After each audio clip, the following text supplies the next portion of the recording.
Creation, creation, creation. We are creating. Oh, I got sparkle fingers. Wow. That is a signal that the docking has actually reconvened. We were actually redocked. We undocked for a second, and Regenera is actually back in session, to never actually quit. We live in a quantum reality where even when we're not here, we're totally here. So I'm Mage. I'm Mystic MC from Regenera. I am a one of those people with words, and they happen to define poetic situations that call us into deeper investigation, curious words, curious questions that bring us to our deeper purpose. And in this space, I have the pleasure of introducing a friend that has been brought into my sphere through this cohort here. Their birth name, Mark Farrell, but they go by the name of Kane. And it's a exploration of queer futures during times of transition, as they are located at the intersection of intention and identity.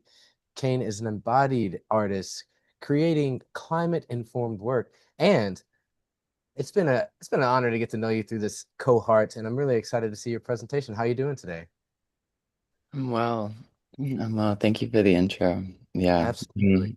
I feel Well, myself on like hour 4 or 5 of computer time, so I'm definitely a little a little tired.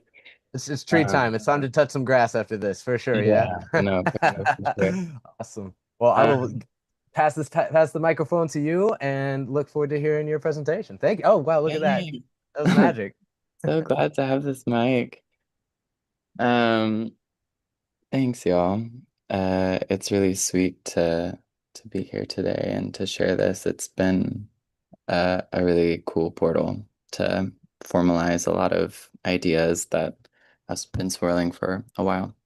Um, I want to just start us out with like a video that I put together that is just kind of a showcase of some of my work and kind of a vibe. Um, so yeah, without further ado, I'll just do that. And I'll make sure to share sound and optimize for video sharing. And enjoy.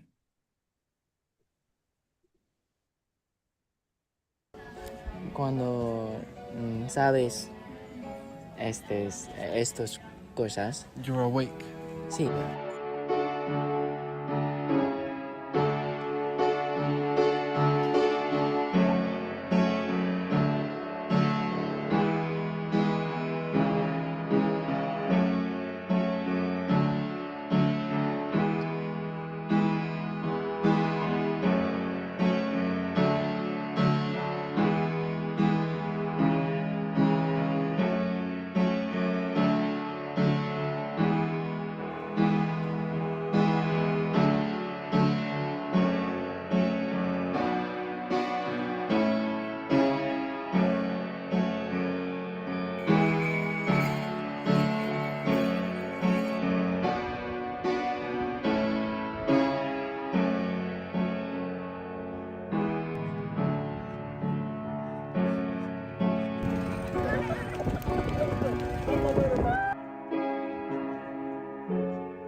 I don't know, like life is a mystery.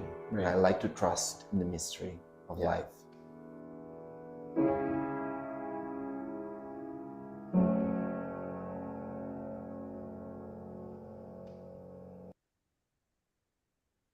Yay. Um, so as you can tell, um, love people, love the planet, love bodies. Um, there's a lot to share, but I want to keep it somewhat concise. Um, Hi, ladies. Good, good. Do not feel like you I need to am. torch them. Oh, somebody Yes. is off mute. Oh, so you can park here. Oh, yeah, for sure. Yeah. Oh, can Adita, actually you can park here. I don't know if you guys knew, but you can actually park here. What I was gonna say is you do not need to rush. You have 20 minutes. Give it all. Do not take your time. Please take your time. Do not rush. Thank you. Yeah. Thank you. Welcome to the Regen era parking lot.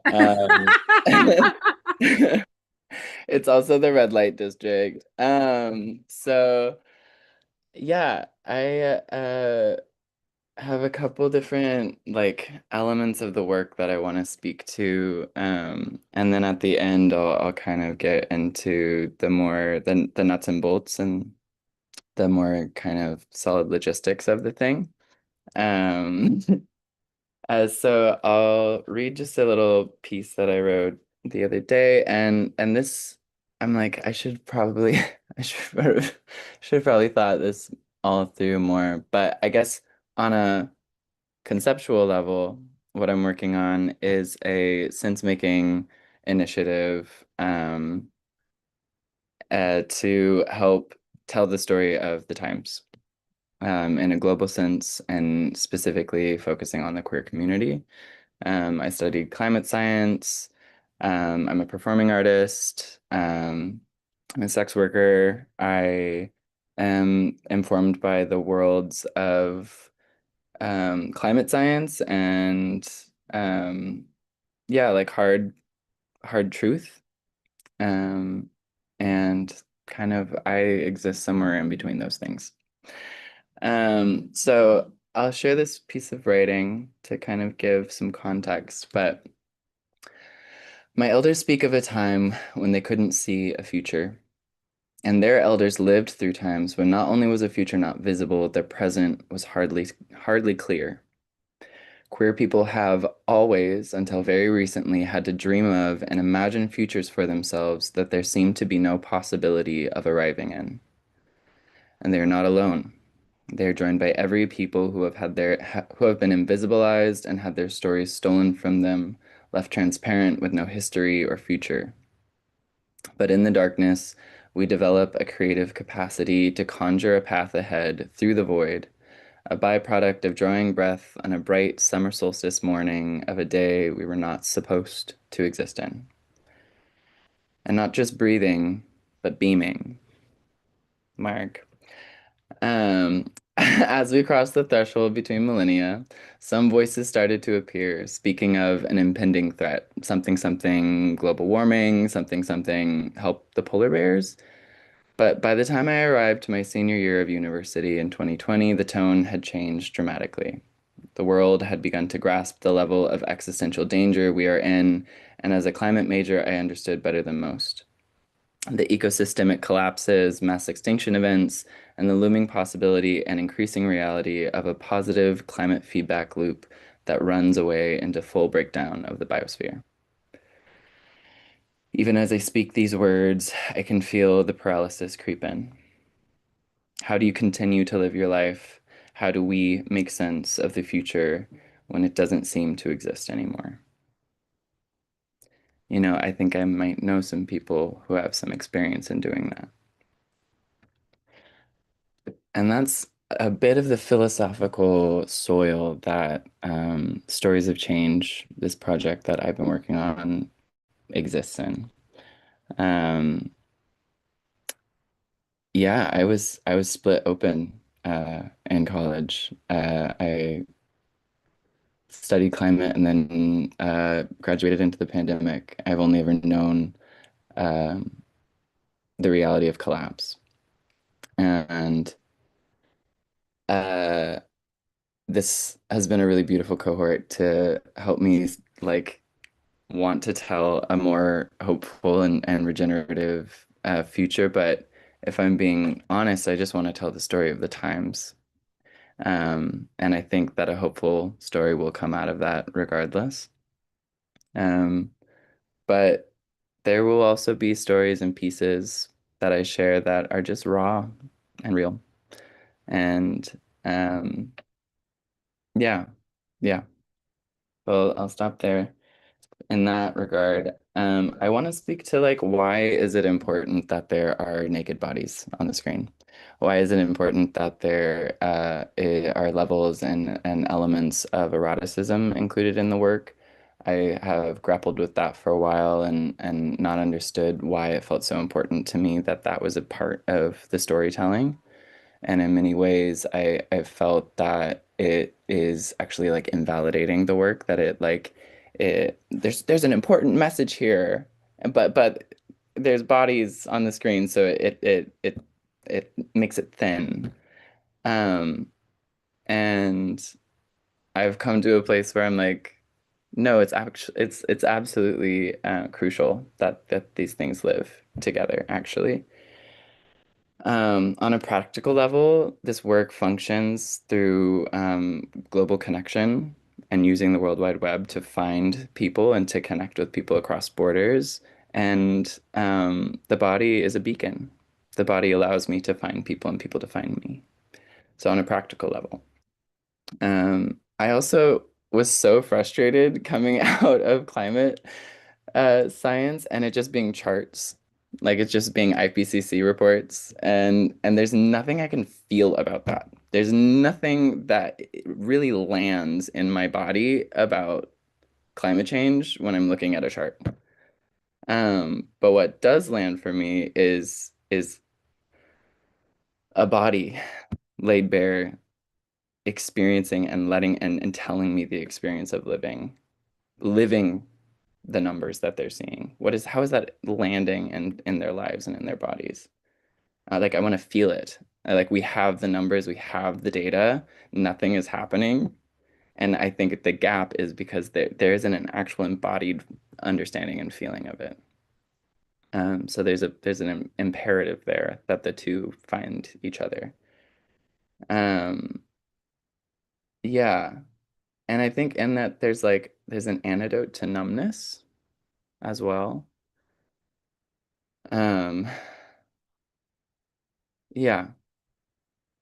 So erotic aliveness just like needs to be a part of the climate discussion, and I want to be a part of doing that. Um, I'm gonna move to some slides that I have to kind of round it out, um, which kind of also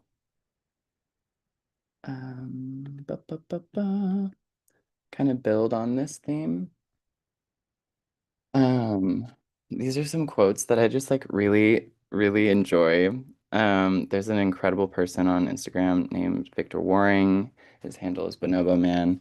And he says, colonized cultures don't tolerate erotic aliveness because erotically intelligent people don't make a good captured workforce. Somatically alive creatures don't tolerate their taxes going towards death and increasing privilege for the privileged. People that live in bodies that are willing to feel, move, and witness human experiences spanning from grief to arrows don't put up with a lot of shit. And I feel like that also kind of like speaks to it. I also just love this one. It's like you're escaping samsara, I'm making love to it. We are not the same. Because that's also kind of feels core. And then of course this quote from Adrienne Marie Bown and this like wonderful tweet. May we all love in ways that devastatingly disrupt organized state violence. So logistically, like what am I even talking about? So the idea is I want to continue because I've already made 4 in Costa Rica, Peru, Berlin, Barcelona, and then actually 5, and another one here in the States in California. But I want to do a series of videos, interview style, complemented by imagery, and sort of like people speaking to their experiences of this time. it could also like kind of be all compiled into one short film that gets shown somewhere. I don't know yet. Um, it could also manifest as a book where there's like photos with corresponding quotes from people or things that came out of my sessions with them. Um, and on some level, it's just witnessing of what's real and what's happening. And on another level, I think my highest prayer is that there's like in all of the sense making, there's a path forward that's offered, and there's something that makes sense to some to people who engage with it. This is the rough route. I want to start in January. And I'll be gone for about a year and a half, up to 2. These dots aren't specific. I just know this is like the rough idea. So when we get to needs and requests, this will become a little bit more like on other people's dashboards. But I also just like it was really fun to make this and get really excited and nerdy and be like, oh my God. Um, so that's the idea. Who it's people I've connected with over the years. I've been doing yeah, connective work on social media platforms for around 10 years now. So I have a lot of connections. But also these other kind of things. And this is another on y'all's dashboard thing. And yeah, this is my requests for anybody watching this is I'm looking for connections. I'm looking for people that I can stay with and interview and share their stories and share their hope and their inspiration. I also don't really know how I'm delivering this. It's like a heart mission. I never was like coming at this because like I was trying to do anything specific with it. I just felt like I needed to do it. Um, so now I'm like, okay, like how am I gonna get this out? So any advice in that regard would be very helpful. And then it's all self-funded. So any sort of um, grants or anything that people know of that would be helpful to someone doing this kind of work would be super welcome. Okay, cool. Thanks. Really sweet to share it. Oh, so incredible. Wow. I'm so glad you got to share your video. Trying to think who is, oh, Ari is your MC. Hello. Roxy, while you're throwing me up here, would you give me co-hosting duties so that I can do that for myself? Oh, I sure can. Thank you. Um, I love it, Kane. It's been so great getting to know you over the course of this year, and I'm so yeah, here to just champion you from the sidelines to say like by all means follow the heart journey and let that expression of this thing that I mean it's so much richer to be in something that you don't know the purpose for the outcome of, because then you can really truly be present with it. Yeah. Yeah. Um, is it your intent to document it and share it with us along the way as you go, or are you going to be capturing something to share at the end? My sense is that it'll be kind of along the way as much as possible. Yeah. But there'll probably be like a cumulative work or several towards the end. Well, I know that those of us who have gotten to know you well through this process will be really curious to see little snapshots from the journey on the way. Well, thank you so much. It's been a huge support to have it incubate, cultivate here in this community. So Beautiful. I want to just add something that really touched me about the permission to just be with the grief, be with the pain, be with the ache of the devastation that's happening, and feel the like connection of the vulnerability of our bodies in nature and like our relationship with like aliveness. And I was drawing this connection between literally like clothing myself and separating myself from the aliveness of the earth, and like exploring that metaphor. And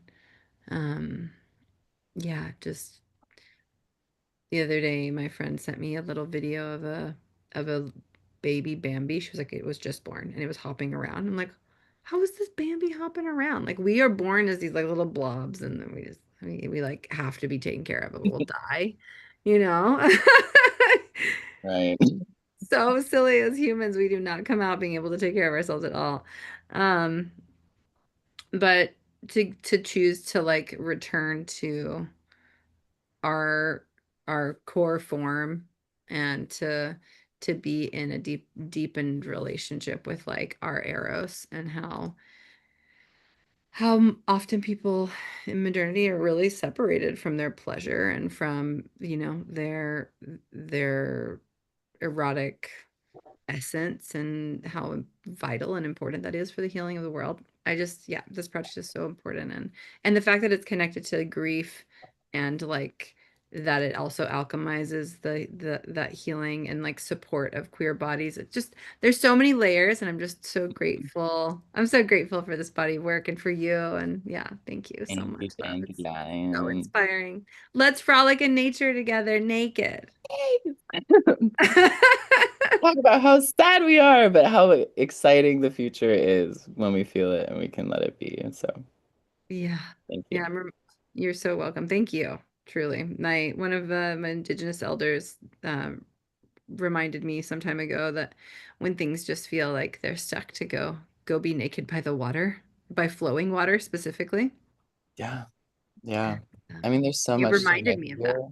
Yeah, there's a lot of different layers here, but it's on just like the fundamental level of like, if we want to talk about decolonization, if we want to talk about regeneration, if we want to talk about like on a systems level, trying to like move towards hopeful futures, like we can't ignore our own bodies that are also experiencing these like on this experiential level.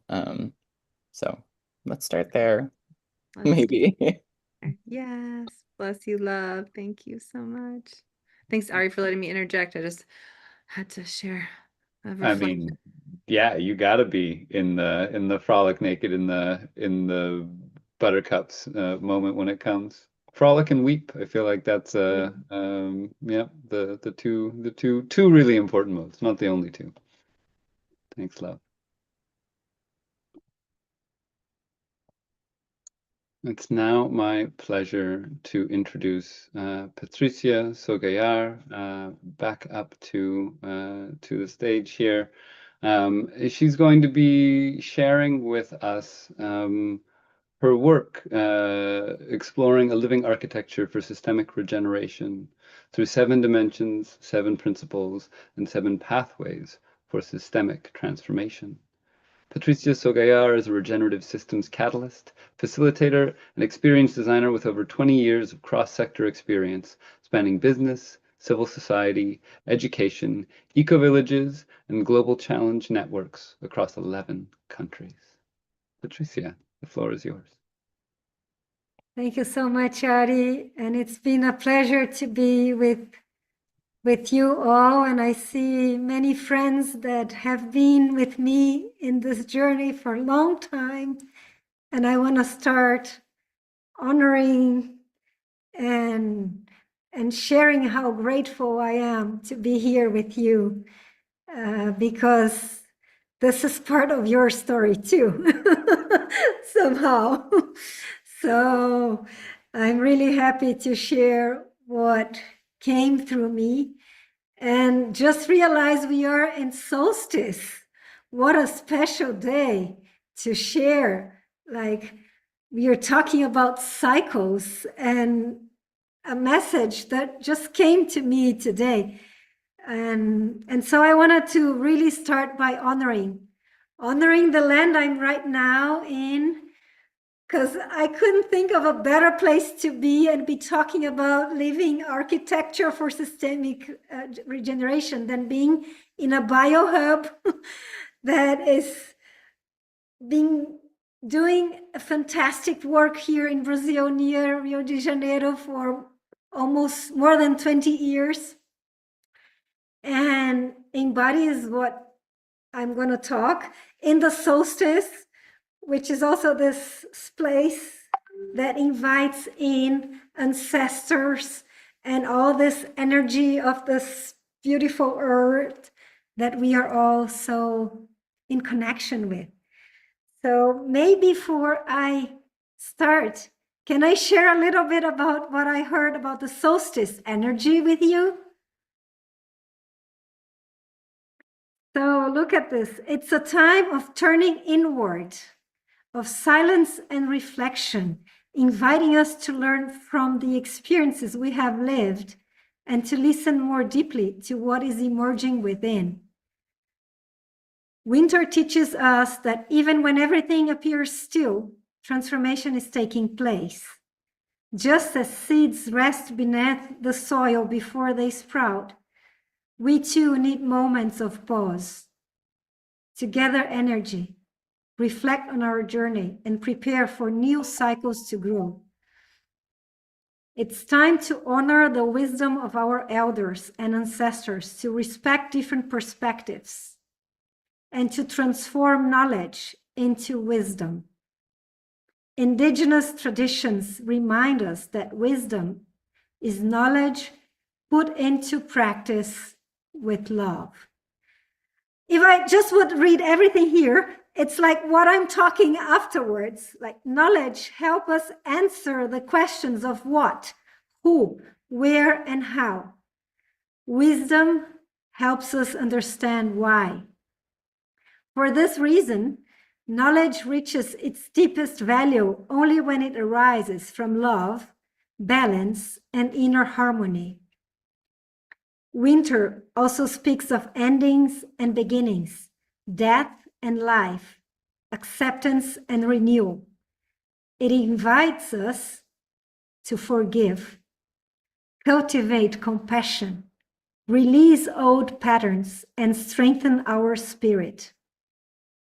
Its greatest teaching is generosity, sharing what we have learned, giving back to the earth what we have received, and offering love to others. The more love we give, the more love we receive. The mind associated with this direction guides our choices, beliefs, and transformations. It is a creative force that helps us make meaning of life and direct our energy toward what truly matters. What truly matters to you? For me, what truly matters is connection and love. And from that place, I want to share with you what I came here to discover in these years. Let me start by sharing. Can you see? Yes. Thank you. Can you imagine the planet Earth in all its abundance, bringing us that love back, and we all flourishing in this work with ease, joy, and grace? So my big question has been like, what is truly required? Like, I've been in a whole journey out of questions, I must say. But the one I'm talking about the story of how I came after this presentation. For now, I will talk about the living architecture for itself. And the main question for me that emerges so we came to the living architecture is, what is truly required for systemic regeneration to emerge in this world where we see so much fragmentation? For me, this integration is the key to the next level that we need to go in order to really have that systemic regeneration. So the question would be, how do you move from isolated initiatives who are awesome? I mean, everybody in this room have amazing projects. So what could happen if we could really coordinate those efforts and work together in collaboration? What else would be possible? So that's the quest. And let's go there. So I've talked a little bit about this already. We don't need more initiatives. What's missing is not our joy, our passion, our care for the earth. It's really about connection, coherence, and coordination. How do we do that? And so I came with this image of the sumauma tree, which is this Brazilian Amazon tree representing the great mother with all Gaia's wisdom, like our home, our compass. So the living architecture is divided in 3 dimensions, 7 dimensions, 7 principles, and 7 offerings. So the dimensions being kind of this field, what are the conditions needed for us really to be able to live systemic regeneration? The principles as the roots, what are the values, those deep values that really nourish and allow that to sustain in time? And the offerings as the branches, and the impact we can do, the systemic impact, like the fruits. And so let's go into the dimensions. Are you curious? I'm not seeing many people here. Let me try to go to the other. I love to see you. Great. Now I'm seeing you better. So for those dimensions, the first one that I put, which is not in number, is love. Because I feel like that's really the field. That's the living force that sustains, that connects, that weaves all together. And we, with all the fears we are facing and the separation we are living, we somehow disconnected from that force. So there is a gateway to flow again with life. And that gateway is kind of facing fear, is the name of the dimension. It's just not just fear, but as we were mentioning before, how do we come back to allow those feelings to go through us, to transmute, to move? So allowing grief, allowing fear, allowing sadness to be seen, to be honored, and through that be transmuted, and opening the gateway for us to flow again with life. And then we have coherence in all its levels. Coherence for us to be really aligned with that flow of life. So first, the individual coherence, because if we are fragmented ourselves, what type of actions are we bringing into the world? So it all starts with us, bringing this inner alignment rooted in self-awareness, heart coherence, authenticity, presence. And then the relational trust, like this is such an important, a key piece of any process. How can we collaborate if we don't have trust, right? Like how can anything happen without trust? So trust is really key. And building that relational field of deep collaboration and collective emergence. So that's the second layer of coherence, the relational coherence. And then we move into the other layer that I'm calling here collective intelligence, like the sensing or collective coherence, which is really accessing this wisdom of the whole system. So we can create a shared vision with enough clarity of where do we need to put our energy? Where are the blind spots? Where are the leverage points if resources are limited? Where are we moving? Where are we doing our next small movement that can make a bigger difference? So that's the collective intelligence dimension. And then we can move. If we have that shared vision that allows the systemic view, we are already in that spirit of relational coherence and individual coherence. Naturally, we will be able to start collaborating and creating actions out of what we saw is needed together. So that's the systemic, that's where the systemic coordination enters. So the systemic coherence there, translating coherence into coordinated systemic action. So here is kind of that image of the murmuration happening, where we don't collide, we don't compete, we are together for that same purpose, where life is in the center. And great, we have all of that, but there is this other dimension that Kane was just mentioning. There are different ways. How can we bring our body?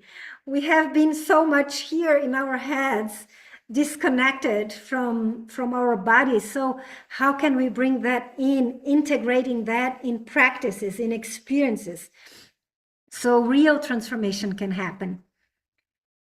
So those were the 4 dimensions as the conditions that would allow systemic regeneration to happen. And then what are the principles that could support that? So the first one, life is in the center of our decisions. So if we put that in the center in everything we design, then probably our world would be different. The other one is interbeing, and our beautiful African friends know that for longer and are practicing that Ubuntu, I am because you are. So how can we really recognize and reconnect to that sense of we are all interconnected? The third principle is deep listening or deep regenerative listening. How can we really go there?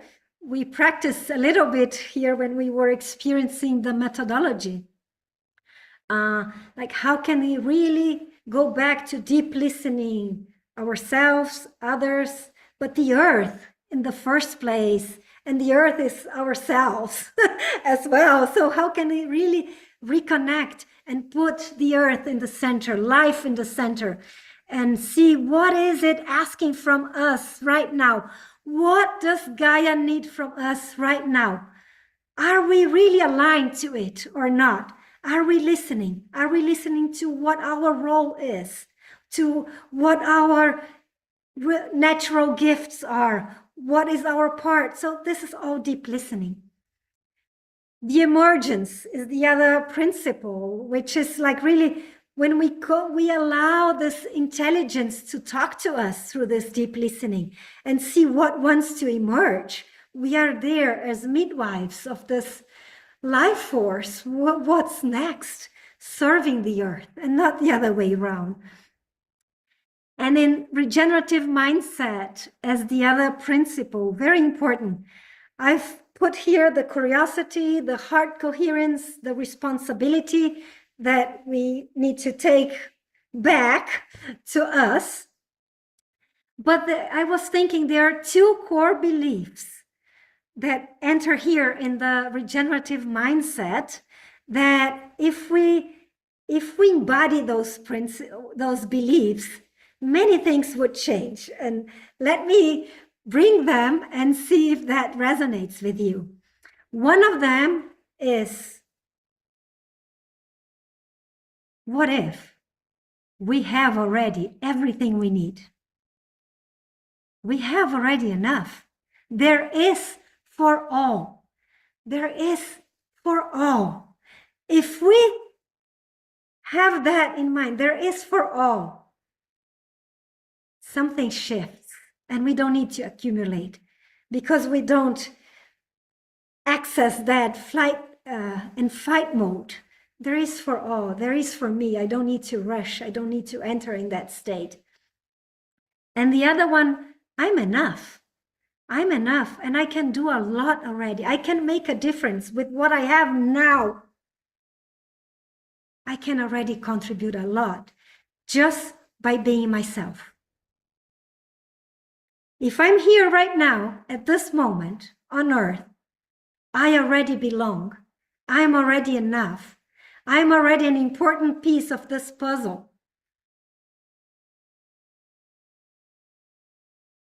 I wanted to invite you to just breathe in with those two beliefs and see what that makes in your own body. I have everything I need. There is for everyone. With what I am, I can already contribute to this world I'm building. I don't need one more course, one more this, one more that.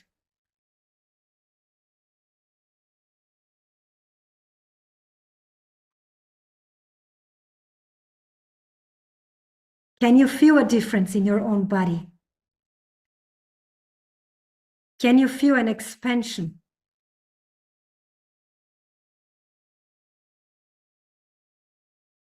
So, yeah, I feel those beliefs are very important for us to move and to work with. The other principle, planetary care. So the Earth and future generations are living partners in what we are doing. And last but not least, in fact, it again carries everything, love in action.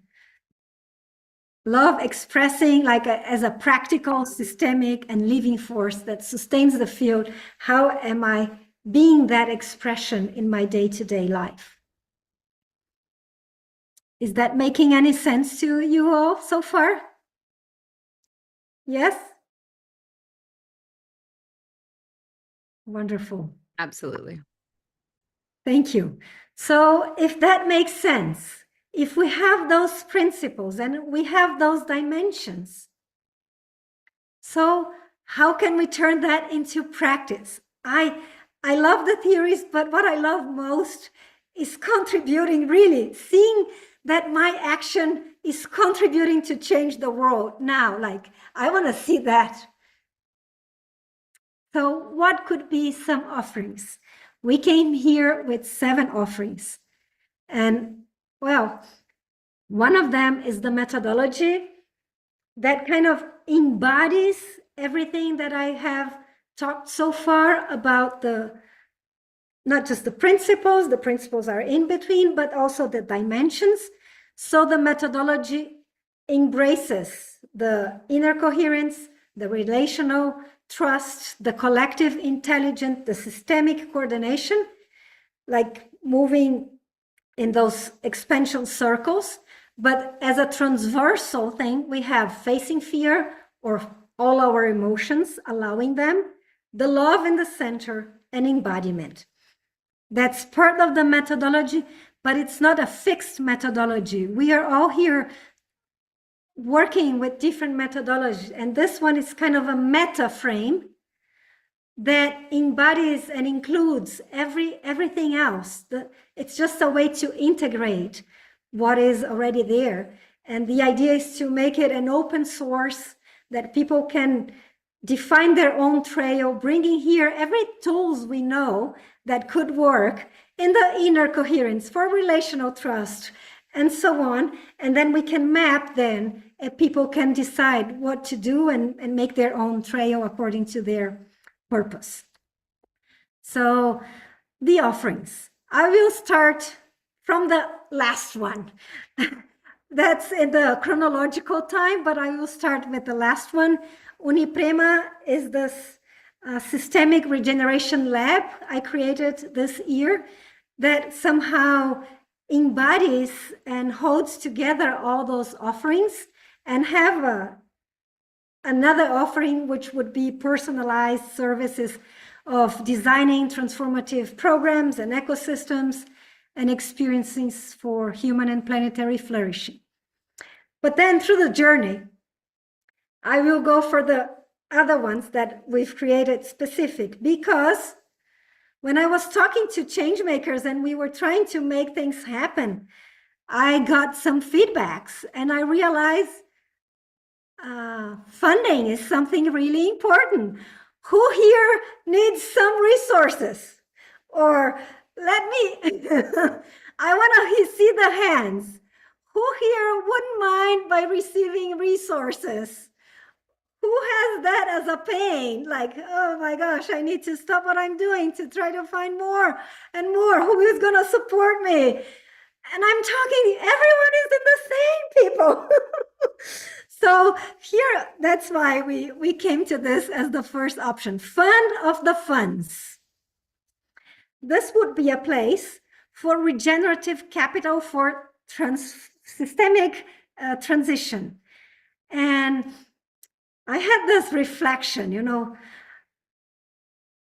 money is like this part of the system.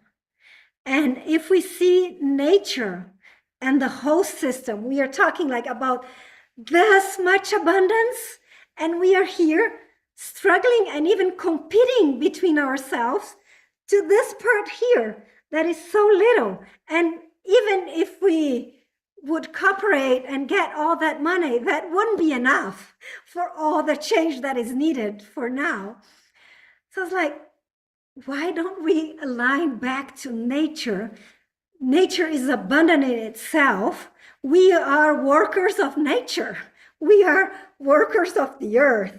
So how does nature pay us back? With abundance. Why are we not accessing it? Because we are looking to the wrong side, to just a narrow view. What if we could create this big fund of the funds where people, this ecosystem of regenerators, we would join there and stop competing and joining forces as a collective. We are the ones working for nature. What are the resources we have in terms of, we work with 8 capitals. Money is one part of it, and our time, and our resources, and our connections, and our intelligence. We have so much abundance already in the network. I see each faces here, and I was like, oh my God, we could already be changing the world. Like, we could be seeing the world change and the war stop, and so much more impact we could have if we could really collaborate and put there, you know, like those big needs and offerings, market sharing resources, and so working as a collective. Anyway, so this is the fund of funds. And then the Gaia Lab. The Gaia Lab is the Gaia Coordination Lab, is this multi-stakeholder coordination, activating collective intelligence and regenerative action. So yeah, that's really the place where Gaia is in the center. We are all listening to her, seeing what is it that she needs and working towards those needs together. And then the methodology, which I just shared, within the methodology, 4D mapping is one that we use.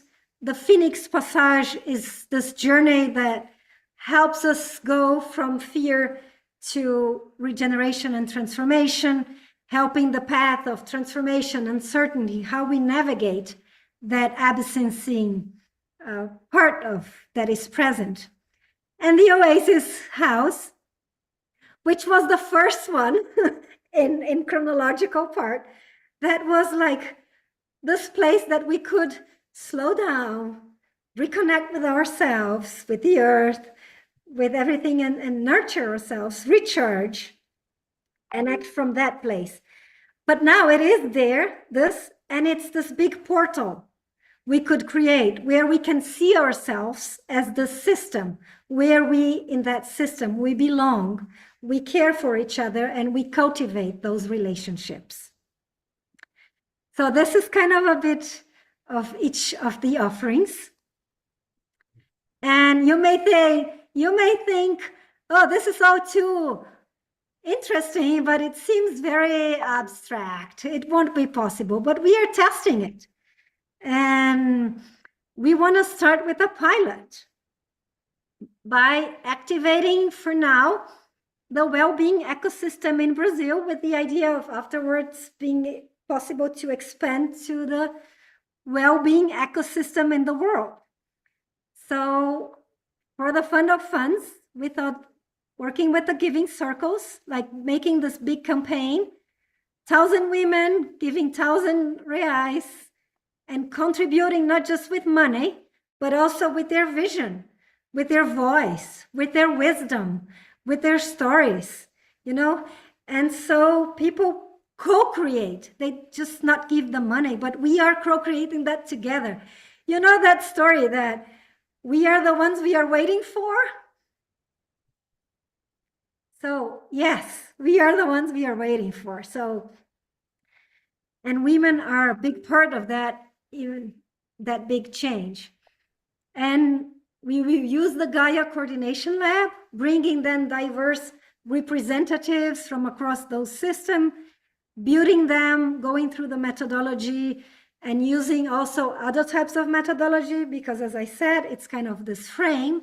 So bringing art and nonviolent communication, new theory, art of hosting, and other complementary methodologies, so that we can really have as this result a more impactful result, a systemic impact, with an ecosystem capable of coordinating actions, mobilizing regenerative capital, and amplifying those existing initiatives, strengthening a culture of care, generating systemic impact for people and planet.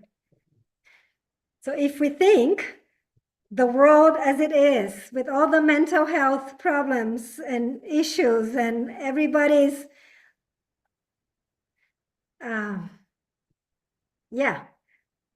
anxious, depressed, like that's so present in the world's life today because society is sick. So it seems so perfect for me to start with the well-being of people, well-being of the earth, well-being of our social soil here. So I'm curious to hear how that all lands in you. But just to finish,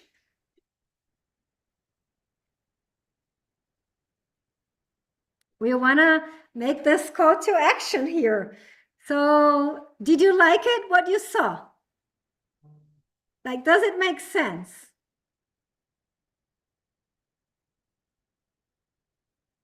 If it resonates at some level to you, so we would invite you to participate, experience it through the transformative journeys or regenerative practices, immersive learning experiences, and collaborate, because we are just building it. So if you want to help be part of this, who needs to be, how do we need to design this fund of the funds? Who needs to be in the Gaia lab? You know, like all those things, it's open for us to design that together. So if you want to contribute there, welcome.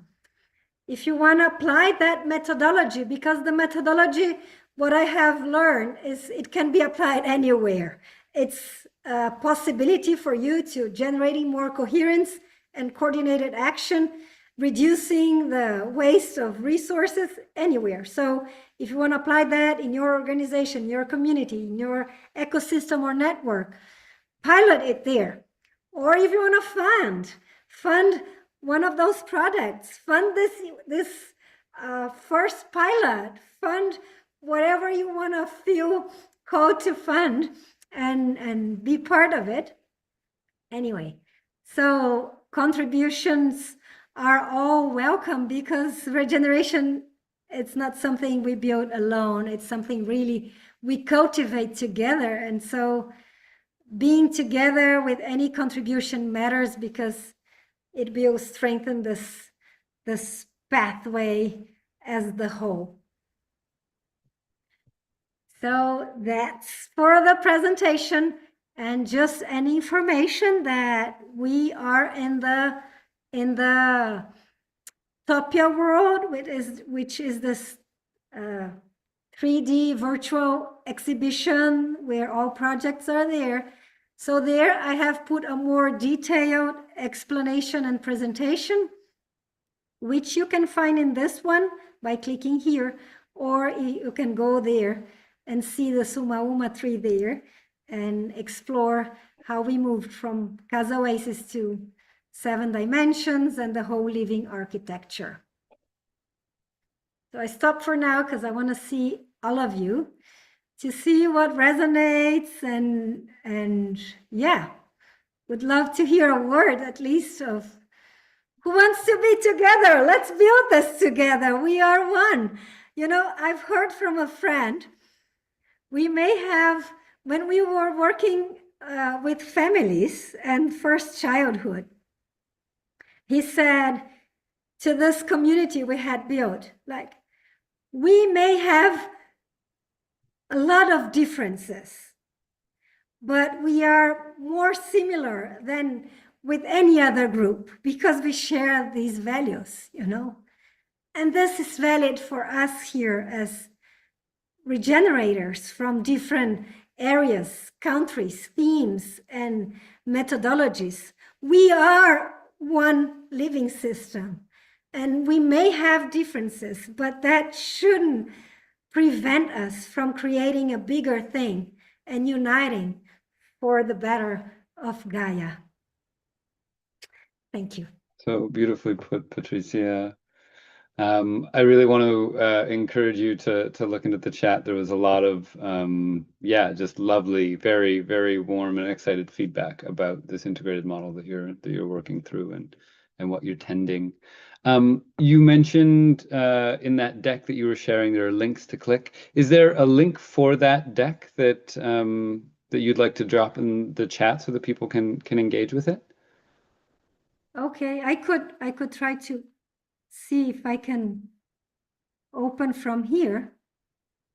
Yeah, and if not, we can absolutely find a way to share that as well. I'm copying it right now.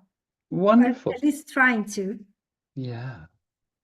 Well, yeah, no, it's been so beautiful to watch you develop this and to now see where it's taking life of its own. And yeah, I do really want to encourage the community watching and listening at home to reach out and engage with Patricia if you have an excitement alongside her. Well, thank you. And it's now my absolute pleasure. I wanted to honor and just honor here some friends that have been in the process, and also I wanted to mention Talita, who is also with me in the pilot, is here. So lovely that we can be together from the very beginning. Oh, how wonderful. And thank you for all the friends that are in this journey for a long time and the ones for short time. Thank you so much. Thank you. Yeah, can't wait to see how it grows.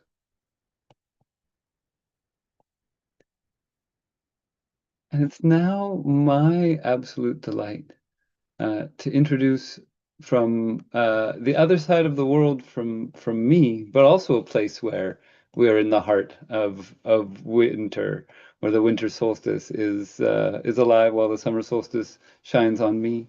Raquel Woods, who's up early in the day to be with us, to be able to be here, and you know, through this year, I've been so yeah, appreciative of your willingness to be with us from the other side of the world. Raquel listens and follows the threads to see where life takes her. Books have been her companion alongside the quest of nature, sound, and pilgrimages that have helped her disengage from the stories and programs that are stored in the psyche and unconscious. This at times has led to turbulent waves and crises of faith, but Raquel's values of freedom and truth have called her into herself and her own sovereignty. By walking the long road across time, Raquel understands her service to humanity is through the arts, voice, creative potential, and rights to health by responding to the emerging field and opening doorways for futures to come. Raquel, so lovely to be with you today. Oh, thanks, Ari. Yeah, just to start, Yeah, I'm just going to drop into gratitude because that really helps me anchor. And so thank you, Ari and Roxy and the team for just your generosity and passion and vision for what you've been doing and creating and bringing a global community together. Because through working and connecting with everybody, it's like really helped me to anchor my life's work into fruition. And I've been in the depth of that the last month in particular. And I feel really blessed and just to have this opportunity to come and speak to you all. Thank you to Kane and Patricia for your offerings because I feel like they both really resonate with me and how I have walked my path and in particular around pilgrimages and not knowing where the next step is and what's needed and then this sense of really coming into our own inner navigation system and yeah, it's been a real test of faith at times to walk the path of the soul, walk this higher purpose and this knowing that I have of making a contribution to humanity. And one of the things that I've been sitting with is this piece around invisibility and using my voice and which feels like it's also the bigger picture of where I'm heading to and what I'm anchoring into the world. And so in terms of that, I wanted just to drop into what I'm currently working on, and it feels like multiple projects at the same time.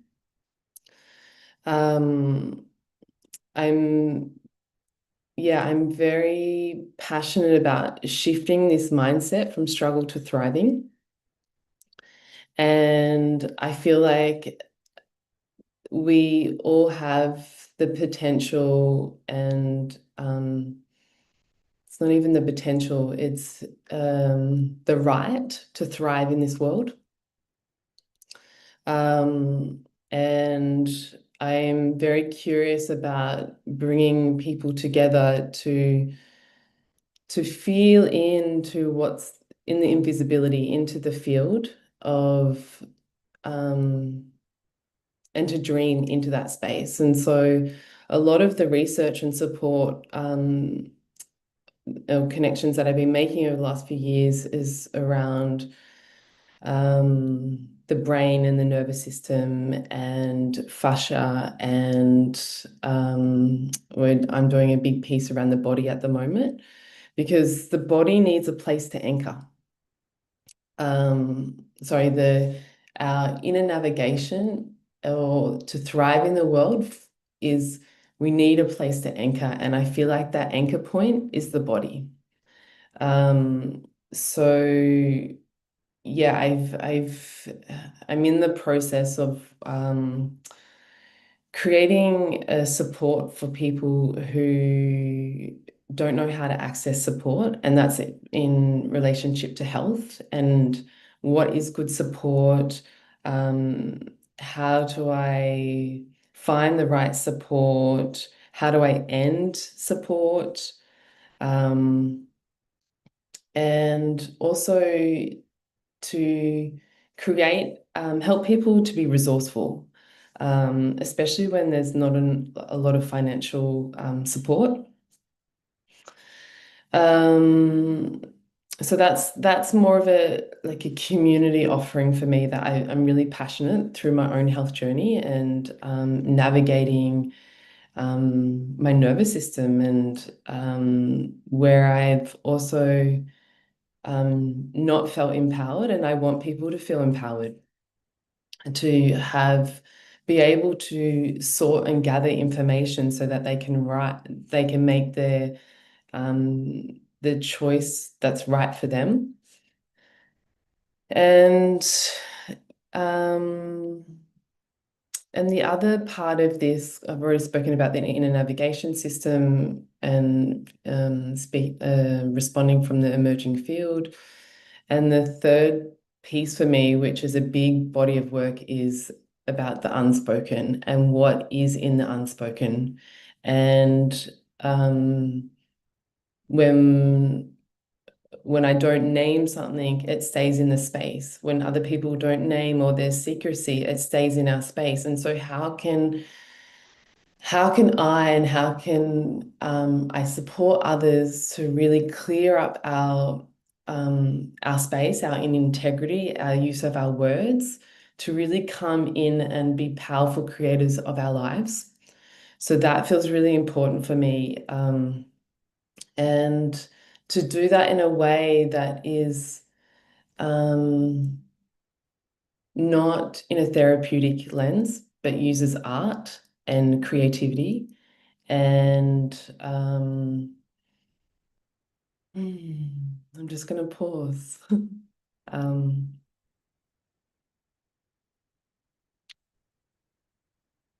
Yeah, it's like for me, the voice is so important to claim and to stand. Like it's like standing on my 2 feet. And how to do that together in community and in connection, and to break all of these generational patterns that keep playing out. So what's led me to here is trust. And some examples of trust, as Ari mentioned, was I love books. And I have been called to the most random places in op shops, and it's like, get this book. And sometimes I don't even know why I need this book. But I've been gathering books for the last 2 years, and basically books are becoming my companions, and I'm being guided to look at, oh, grab this paragraph and grab this image. And I'm in complete surrender of what is being shown. And sometimes I can feel my frustration of not wanting to go to an op shop, or like I've got too many books, but it's just, I feel in and I go, oh, is this like a priority for me, or is it something that I'm seeking? And so I make that real clear distinction. Another example is the building that I'm in. I needed to move from my place last year, and I was looking I live in Melbourne in Australia, and I was looking in the north of Melbourne, and it's a place that I've lived for over 10 years, but I couldn't find what I wanted. And I'm living in a resort. I literally living in a resort. It has like a co-working space. It has like a swimming pool, a sauna, a kitchen, a 26th floor, like 360-degree view of Melbourne. Like I couldn't have thought of anything better than where I'm living. And people said to me, oh, don't move here because there's no car space. And anyway, it just happened. Like I felt it in my body that I needed to be here. And so that's what I did. I decided to move here, and the car space worked out. Last year I was heading to Europe. I hadn't even booked my ticket. I knew that I was going. I knew I had to be in Portugal to sing. And literally I was on my all fours for 10 days, like wondering, like, when is the movement going to happen? I literally booked my flight the day that I left. I left 2 hours after I booked my flight. So what are the important qualities have I learned to follow the thread?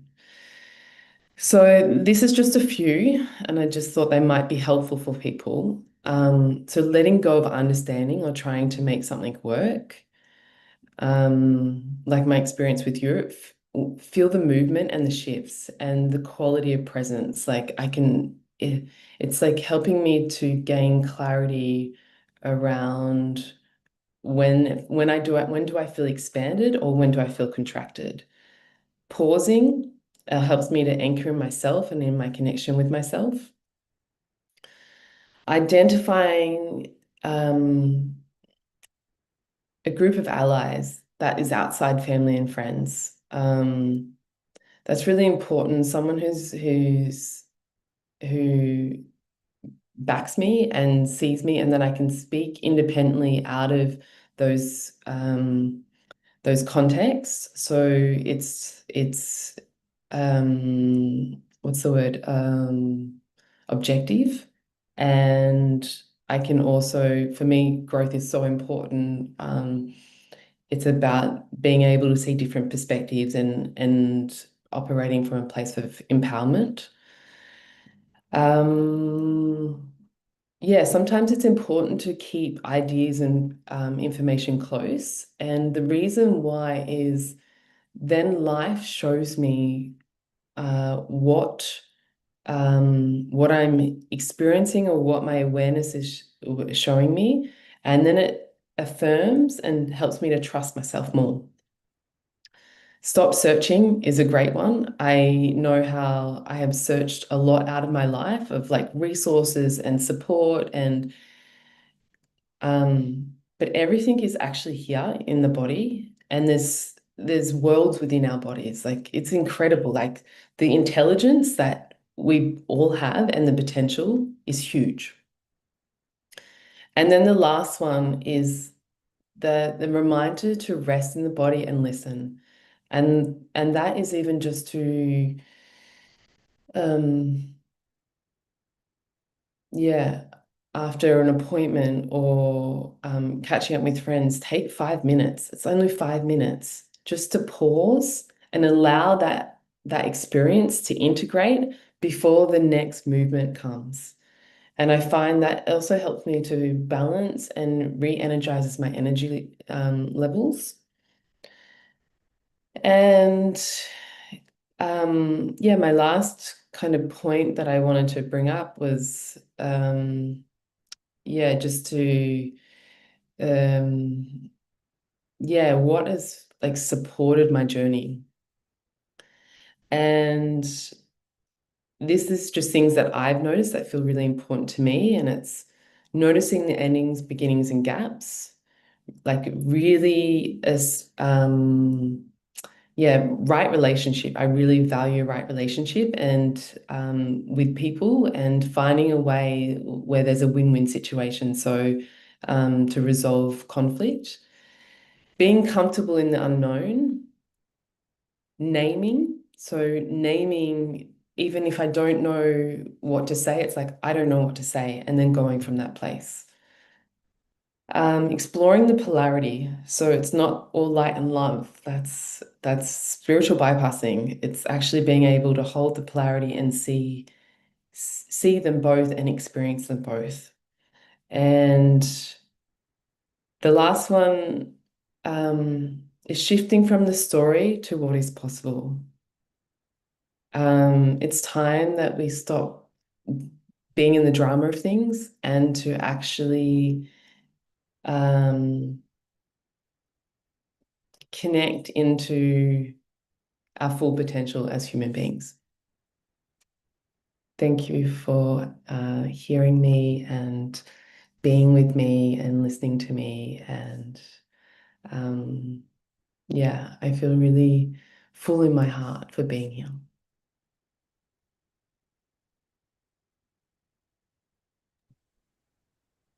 Thank you so much, Raquel.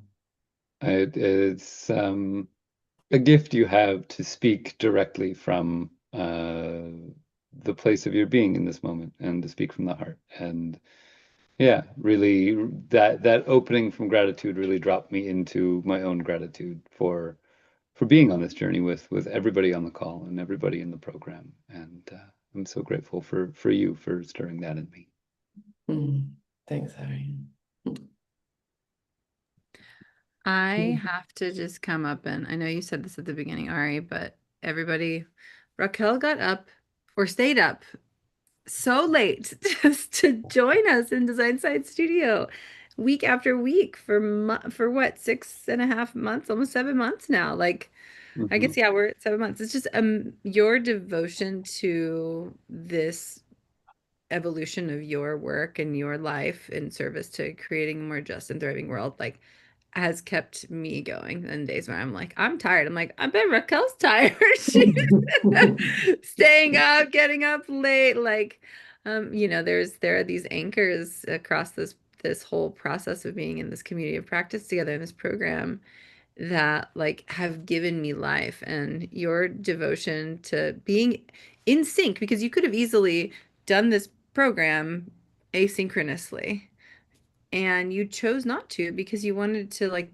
be in the flow with us and be in the pulse with us. And it was just so beautiful. And I was just texting my friend Becca Dakini, who is in Australia. She's in Byron Bay. She's been one of our advisors and longtime supporters. She was going to actually join us this evening, but had to deal with some work stuff, so she wasn't able to be here.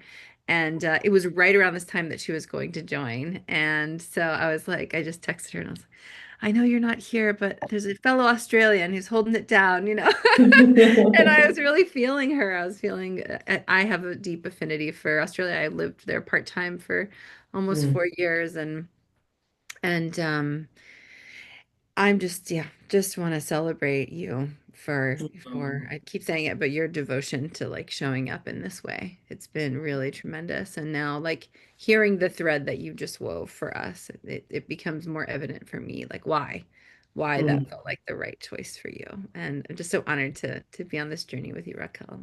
Oh, thank you, Roxy. Yeah. I feel like I just want to do a love heart. We were joking on the back end. I was like, I'm a terrible MC because I take too long and I just want to shower everyone love and just be like, but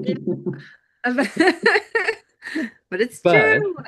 in this moment, it's actually Yeah. the most perfect segue, because Is we it love are slated to move from Raquel's gratitude out into the wider, bigger gratitude of our appreciation of all the people that make this program possible.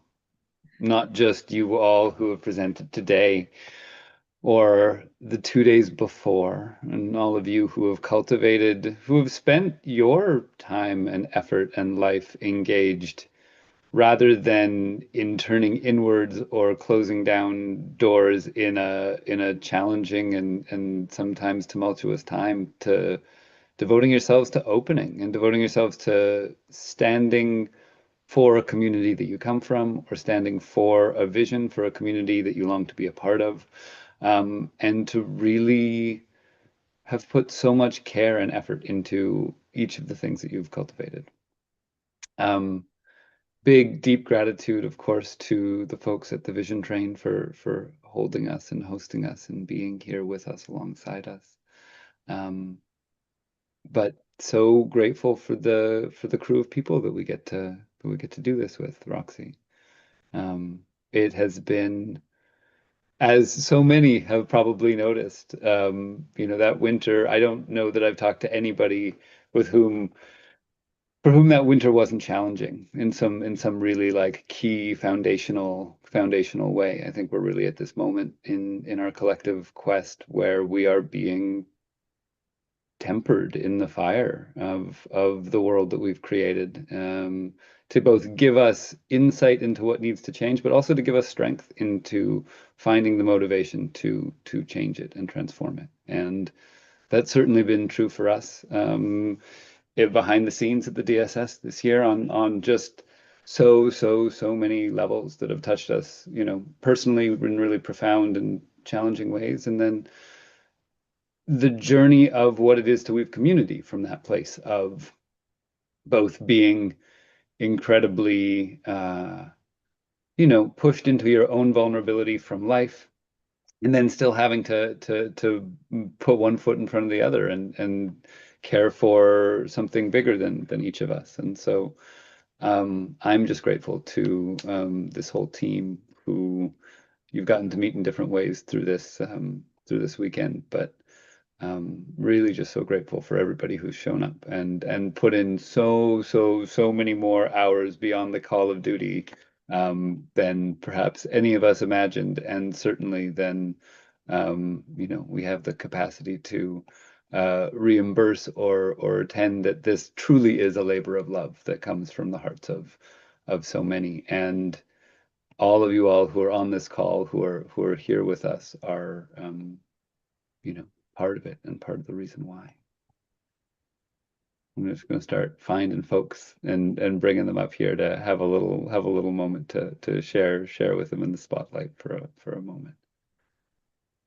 And we also have some slides that Spencer has been lovingly tending behind the scenes, that I'm going to bring up now as well to just illuminate some of the amazing faces and voices and spirits that have helped. All right, I'll stop adding real-time people to this. We'll save that for a moment. Everyone can be up here. Okay, let's see. I just want to make sure. This is it's always so powerful to make these slides where we look at all the folks who have contributed to something and try to even encapsulate it. But let's just bring it up real quick. Regenerate has risen. Love shower time. So just taking a moment to remember all of the beautiful voices and ideas, visions, initiatives, prayers, music, sculptures, frameworks, exercises, so much love and heart and effort and care that has been woven, each one of us a node in our communities. Just to say these beautiful humans' names out loud. Hirsa Valanti Majeras, Amelia Rose Barlow, Amanda Art, Harlan Emil Gruber, Mariana Grossman, Malcolm Knapp, Pauline Drost, Marina Zion Rebels, Ali Van Zyl, Scott Huddy, Kairishi Wigginton, who's going to share after this, John Ackerman, Gigi Vandebrul, Govind Chitarath. This is some of the presenting artists and designers over the last few days. Maribel Gonzalez, Nicole Hill, Ana Maria Montonen, Mark Kane Farrell, Daniel Lindenberger, Kim Carson, Rebecca Pan, Izzy Neumadomsky, Della Burford, Marv Rothery, Rock Ridgway, John Van Meter, Chelvanaya Gabriel, Wahinia Marikia, Yadira Yaya Capaz, Moni Eugenia Shadai, Bobby Fishkin, Eileen Strickland McGee, Patricia Sogayar, Raquel Woods. Coming up next, DJ Keto. He's going to take us home with a little dance party. The amazing team behind the Design Science Studio. I'm like, are we missing anyone? We're missing Mark Smith. But yeah, Ari Laser, Eve Rose, Mark Smith, Yurgi, myself, Mariam, Mariette, Spencer, Gabriela, Mage, Rex. Rex is up here. Nice. Love that. And some of these are not the people, but you know what? Everyone's getting a new name. They're perfect. Those were perfect. Our partners, a big shout out to our partners. Vision Train, Choo Choo, Amplifier Art, Denizen, Catalyst, who made this whole incredible platform and like creates all the things behind the scenes to help all of our information be navigatable and explorable on the platform to find each other and see all the gifts that everyone has to offer. That's so generous. Regenerosity, Habitual, it's our creative studio, the Buckminster Fuller Institute. Together we've formed the Design Science Studio, Climate Designers, MAPS, one of our partners this year, the Multidisciplinary Association for Psychedelic Studies, Denizen. Oh, I had made some other ones that say all the thank yous. I did update those, Spencer. Let's see where they went. Oh, did they get deleted? Well, there are a few that just like kind of speak to our general gratitude for the earth, for all the stewards and the visionaries and the revolutionaries. I mean, this is our fourth Regenera Rising Summit. And this year we have 88 new revolutionaries that are in this process of launching and completing their cycle as cohort 4 members. You are now all evolutionaries. Welcome to the other side. And before that, there were another whatever 460 minus 88 is 376 or something like this, folks who went through the program. There's 50 plus countries that have participated, which is amazing.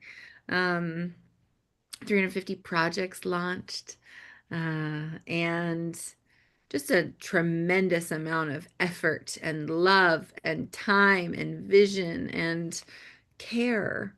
It's really like one of the things that was happening behind the scenes while we're scrambling over here, and Spencer's like putting all these pictures in to honor and love everyone. I'm like seeing all the people from before who were in these slides from this copy, and I'm like, oh, because we had slides for all our past visionaries, and we were doing an invitation for this year, and I did a filter view, and there was like 80 educators so far in the Design Science Studio over the years.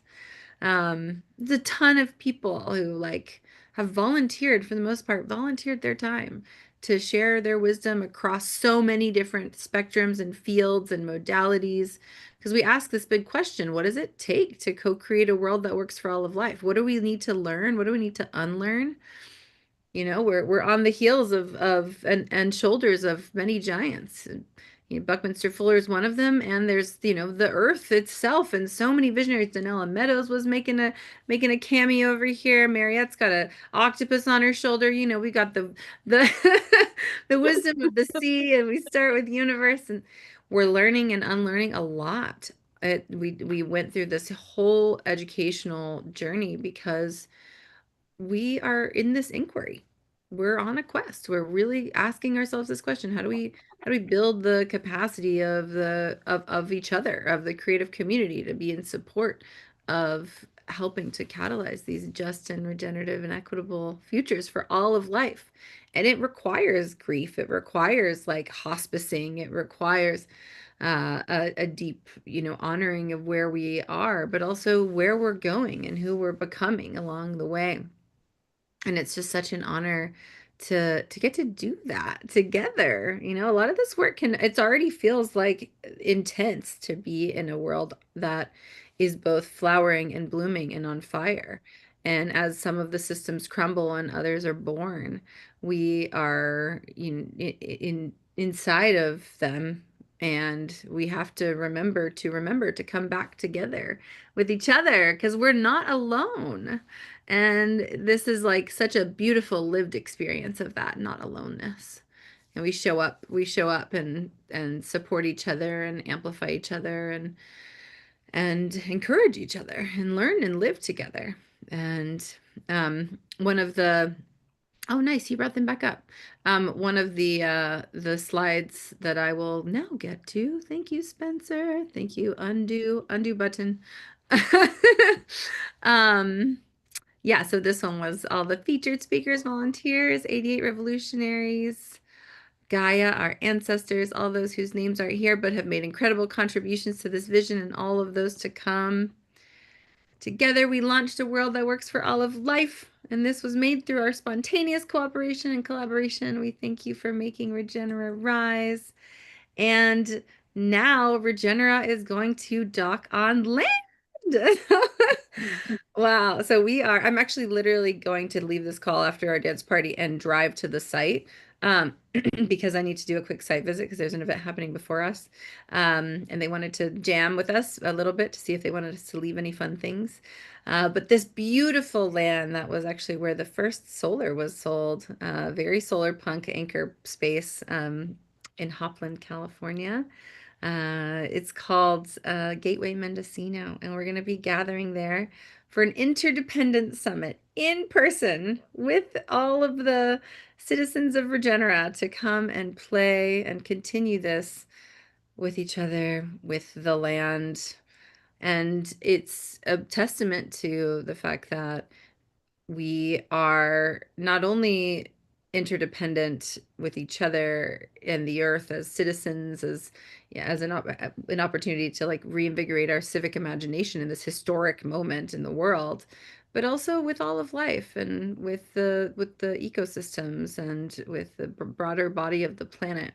So this is the first time ever that Regenera Rising is going to come to like a sleepover camping festival, basically. So we are all so excited and also just teeming with anticipation of what this is going to be like. And so we invite you to join us in person if you can. And yeah, with that, I will come back to your sweet faces because we are in this gratitude rain party. And just thanking everybody. I wanted to bring up some of our vision train folks too. Marina is here. And we also have, let's see, is Allie still here? Allie, from the Vision Train. They've been with us every day on this beautiful adventure. She's off camera, but Marina, you can hold the anchor for the Vision Train. And yeah, just so much gratitude to you all, to the train. I mean, we've hosted every event we've ever done online on the Vision Train. Amanda Sage, who's not here in person today, she started the Vision Train. It was her design science studio project and her painting she made, which was the Great Wave of Transformation. That was the piece that she made while in the design science studio. And it's, as she says, we're docking train cars, we're linking train cars, you know. If we're gonna tend to this regenaissance together, it's together. And Patricia was speaking to this so beautifully a few minutes ago about how this is not something that happens in isolation. This is something that we get to do together, and there is sufficiency. There's enough. There's enough for all of us to thrive and to help support and find the others. So yeah, just wanted to share a little bit from my heart. And also I just want to thank everyone for trusting me. I have a lot of really big ideas and they're very intense sometimes. And everyone gives me a lot of their time. And it's really an honor to get to co-create with all of you.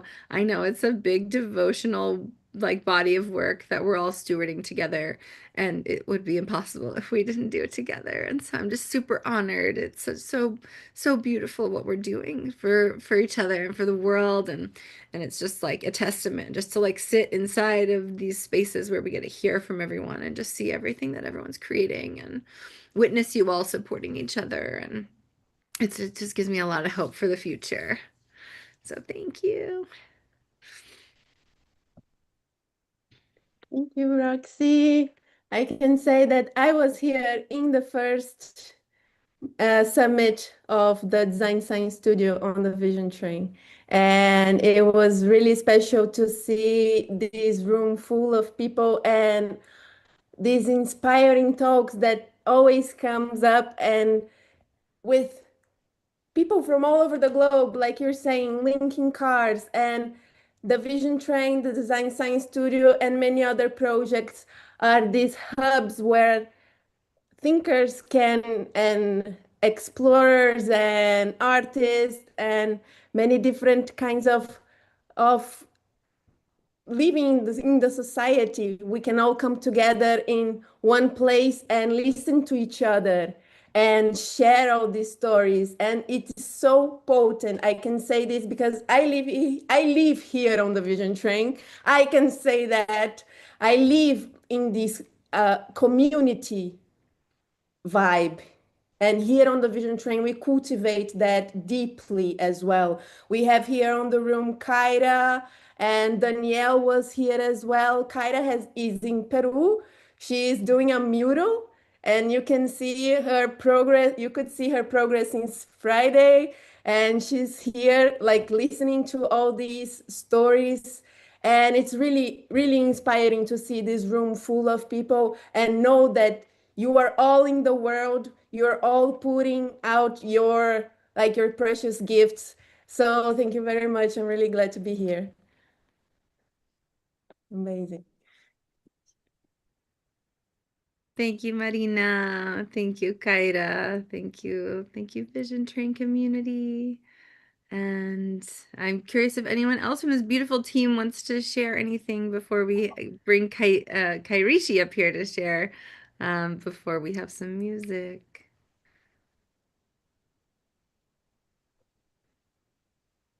Mark?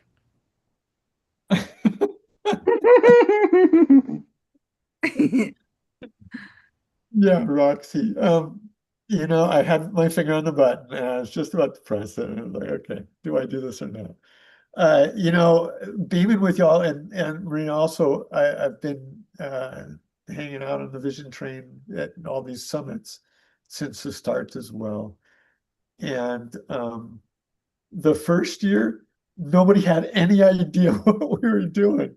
And it was just like, it was chaos and it was just intense. And to see the evolution of how this has played out over the years, and this cohort 4, what you've presented over the last 3 days is just phenomenal. And there's I think the context in how the team of the Design Science Studio has given you a framing over these 3 days seems different to me than past years. And it seems we've gotten to know you all well. We've gotten to really go into depth into your projects, and the idea that you're all going to be together and invite in a public, a new citizenry into Regenerative Rising come July 4th weekend for the sense of interbeing and declaring what that feels like to each of you is something to look forward to. And I imagine, I feel it, like I sense our ancestors will be telling these stories. They will be singing the songs of the mythilium, of how this happened, that humanity made it to the other side. It's the story I'm listening to. Yeah, that's what I got for you. Thank you for beaming, Mark. Yeah. Okay, so I'll step in for just a second, Mark, because your beaming has been such a source of energy for me, and I know for so many through this experience. And it goes right back up to Roxy and to Ari and Mage and Spencer, Eve, who's not on camera with us right now. And so many of the others in those slides, and all of you right now. I just want to pick up on that these are the most accelerated times that any of us have experienced. And from the beginning of the Design Science Studio to now, they're already feeling almost like different worlds. And this was particularly challenging. Some of us had family members in conflict zones. Some of us had, just like real deep challenges. And throughout the globe, people are having all sorts of really deep challenges. And consistently, this community showed up and shows up. And so, in that thickening of this experience right now, in this sort of flex upon flex upon flex moment that we're being asked to stretch into, I just want you to know that my experience of all of you are like these, like what Mark would say, these incredible beams and you just keep leading this beautiful light show. And I don't really know where it goes, but I know it goes into a field of the future. And it's an honor to be here with you. So thank you. Who's next? I'll just go ahead and share just because it's like on the tip of my tongue. And I feel like it's catching a beam, reflecting the beam, sharing the beam, becoming the beam as it happens. So I'm in the space where I have continually just like given myself to things that didn't reciprocate. And Design Science Studio has always reciprocated in a way that is beyond words. And like obviously nonprofit trying to get funding is always a thing, but like this is something that is so incredibly important to me. Like I'm just saying this. Like tomorrow I'm putting in a resignation at a job that I thought was my dream job because I'm choosing to live my lore. I'm choosing and tomorrow is my day that I choose to live my lore, which is the company, the creative company that I'm starting, Living Lore Creative. So I'm choosing to live my lore from this point forevermore because I mean life is too short, and if we don't preserve and tell our stories, then no one's going to tell it for us. And this is what I do for Design Science Studio. I help with the archiving of the media, help of the I'm the resident story tender, lots of storytellers, and preserving the wisdom of the past for the inspiration of the future. And you know, there's this big hot topic about AI. I want to say that AI can only data sets can only show us the past, but creativity shows us the future. So it's highly important for all of us to keep creating no matter what. And you know, no matter how hard it gets, like we are put here on purpose. It's not an accident. So I'm gonna just slide off camera with that. But I mean, I'm still here. Anyways, thanks y'all. So much love.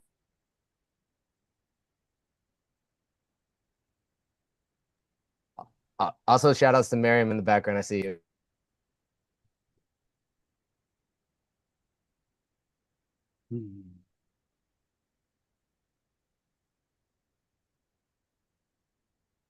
I see Eve writing in the chat. Eve says, I love you all. I'm so deeply thankful for the support, love, and encouragement that this team, community, and project beam out into the world. We love you, Eve. Love you. Love you. Yeah, and also just really celebrating Spencer, who came on board this year and joined the Heck yeah. team. Woo!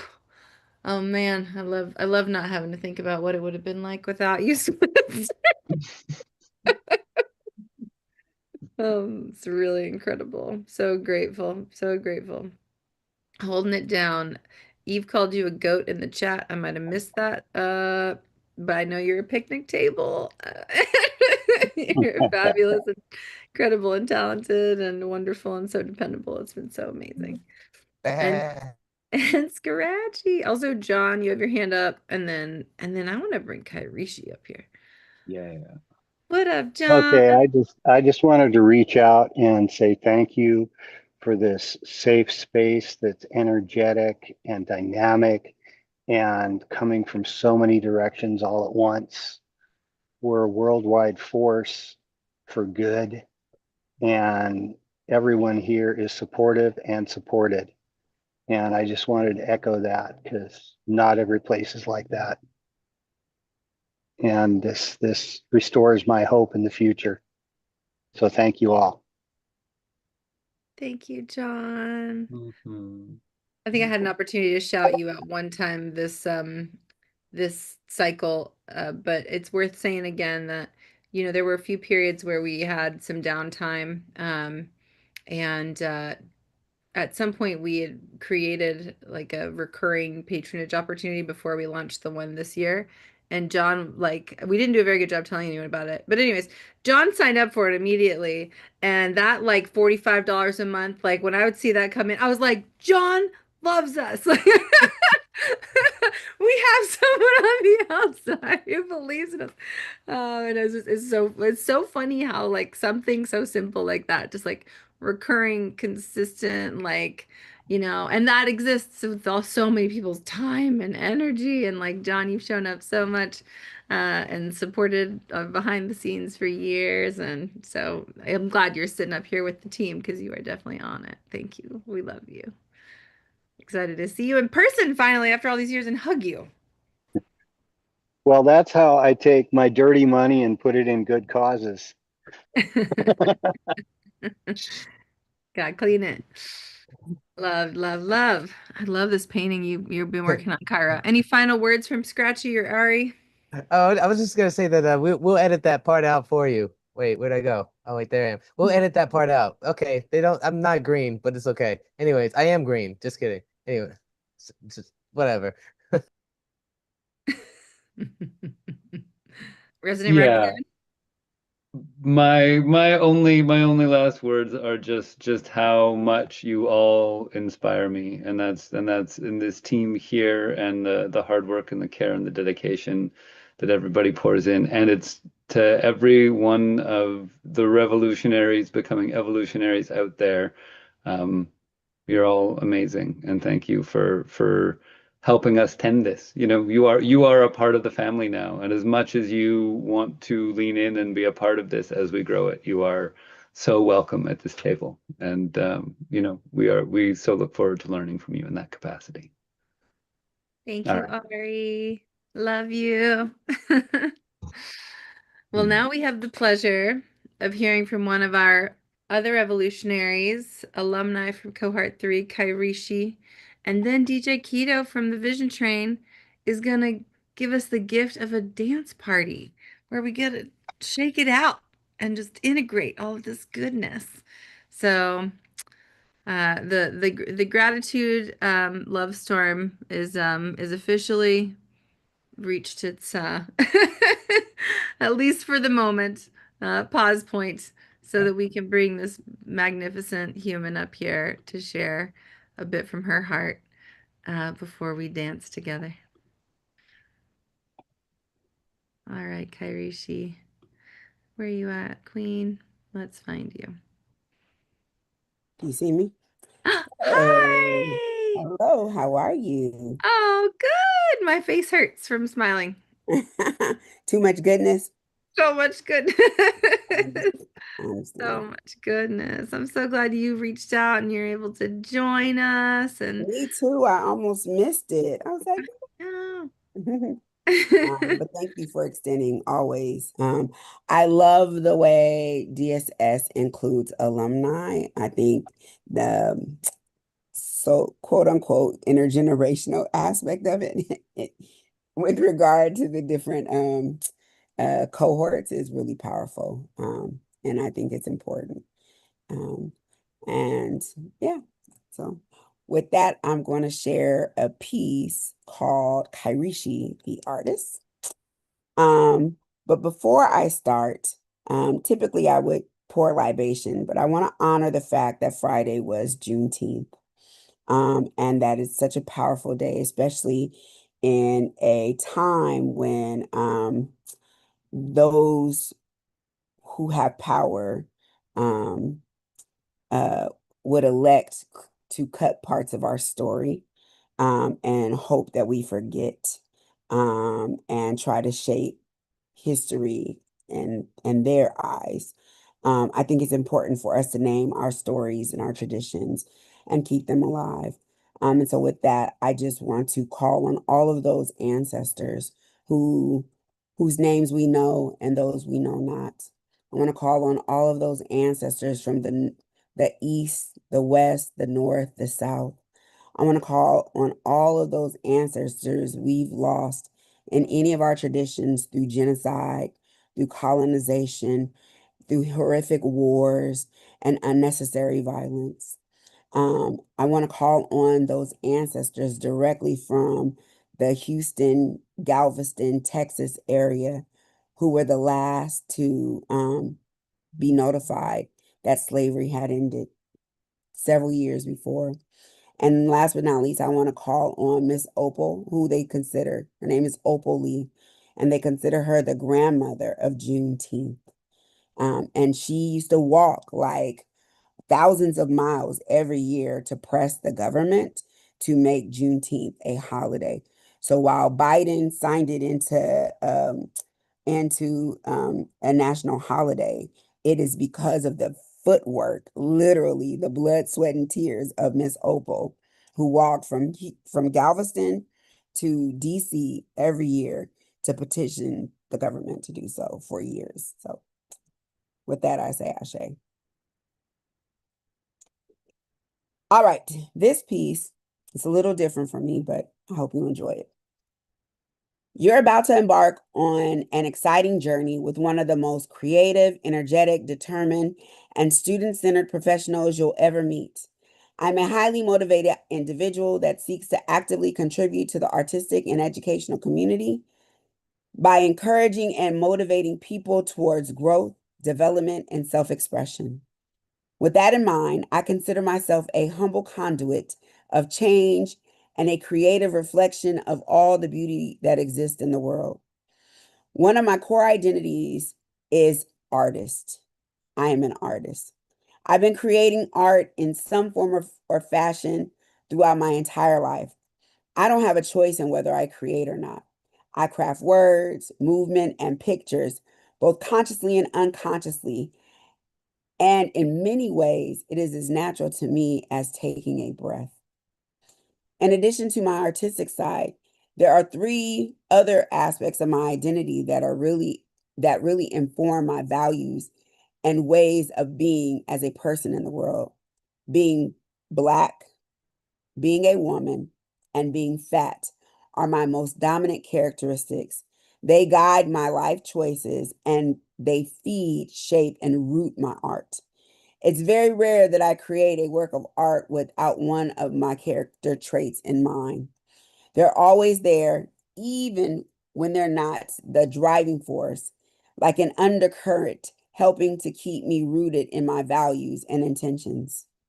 Art has always been an important aspect of my life. It's helped to mold me into a better, more aware individual, while at the same time offering me an outlet to dissect and work through all the pain, confusion, frustration, excitement, joy, and love I've experienced as a result of growing up with my story in this body. Art is often my most powerful means of communication. It's where I turn to when I need to better understand people or issues. And it's a very consistent, very commanding vehicle for me to communicate my thoughts, feelings, and experiences back to the world. In my opinion, art is such a crucial aspect of life. Art symbolizes creation and a connection to the divine. Creating art allows us to tap into that energy and experience our highest selves. Art also evokes thought, inspiration, freedom, and communication.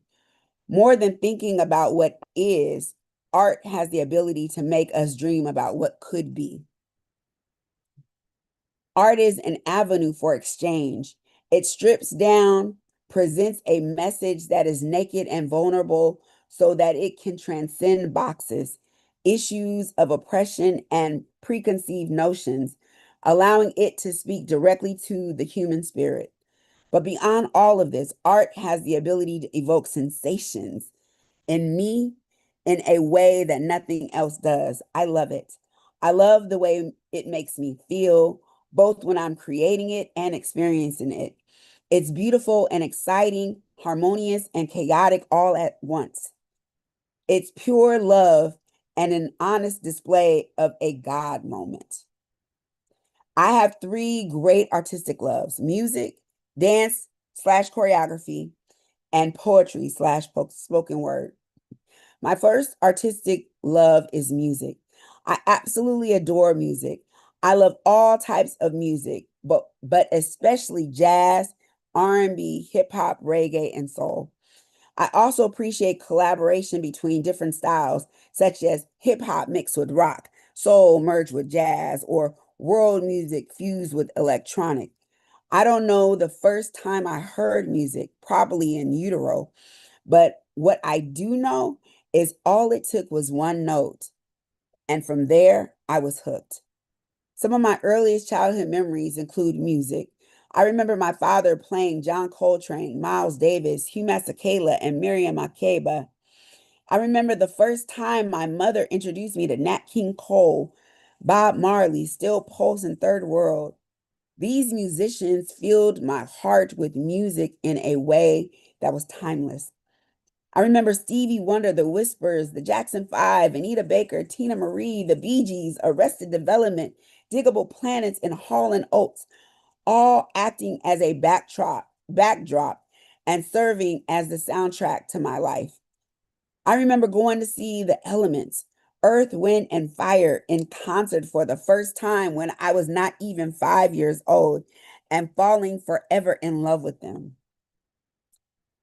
I also love instrumental and vocal music, but really love the relationship that's created between the two of them. For instrumental, I'm completely taken by the sounds of the sexy saxophone, a soulful cello line sneaking between bars, and the sultry upright bass, and of course, the rhythmic African feel of the drums. I've come to realize that I carry an affinity for certain sounds, especially ones that are deeper.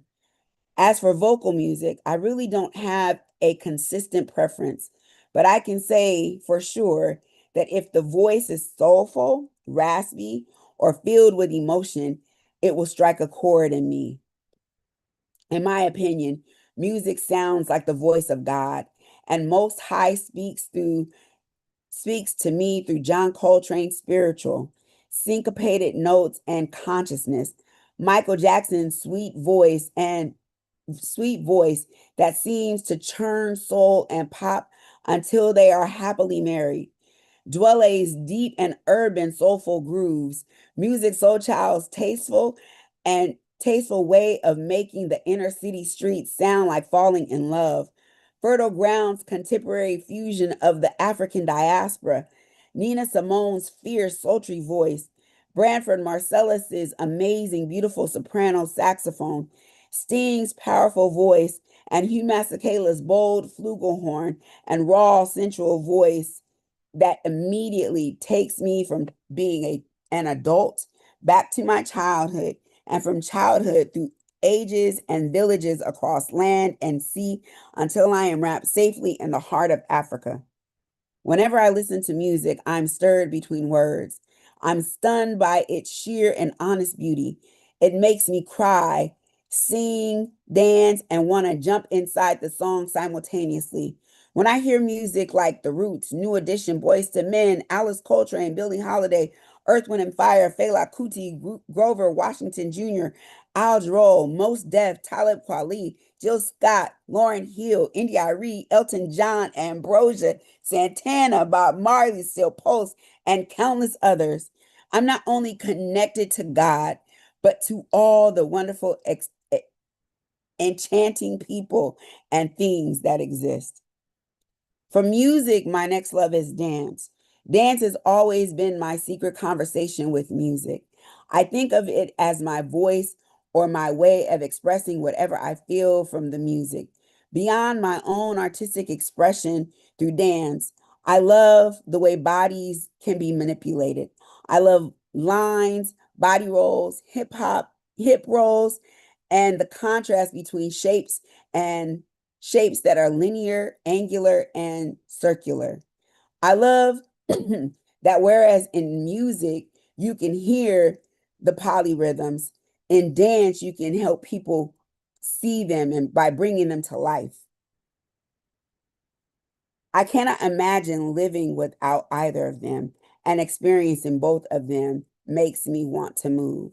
Additionally, my dance staples are Alvin Ailey American Dance Theater, the Dance Theater of Harlem, and Katherine Dunham. They are the epitome of great dance in this country. I love the way each of them combines their own African aesthetic with power, grace, and impeccable technique. Their dancers make me want to fall in love with the possibility of things. I love choreographers.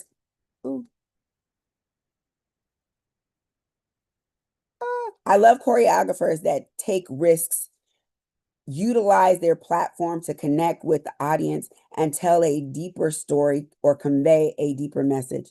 I love dances that contain variations and fuse more than one style together.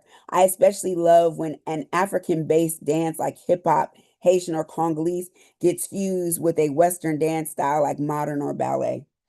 As much as I love to dance, I enjoy choreographing almost as much.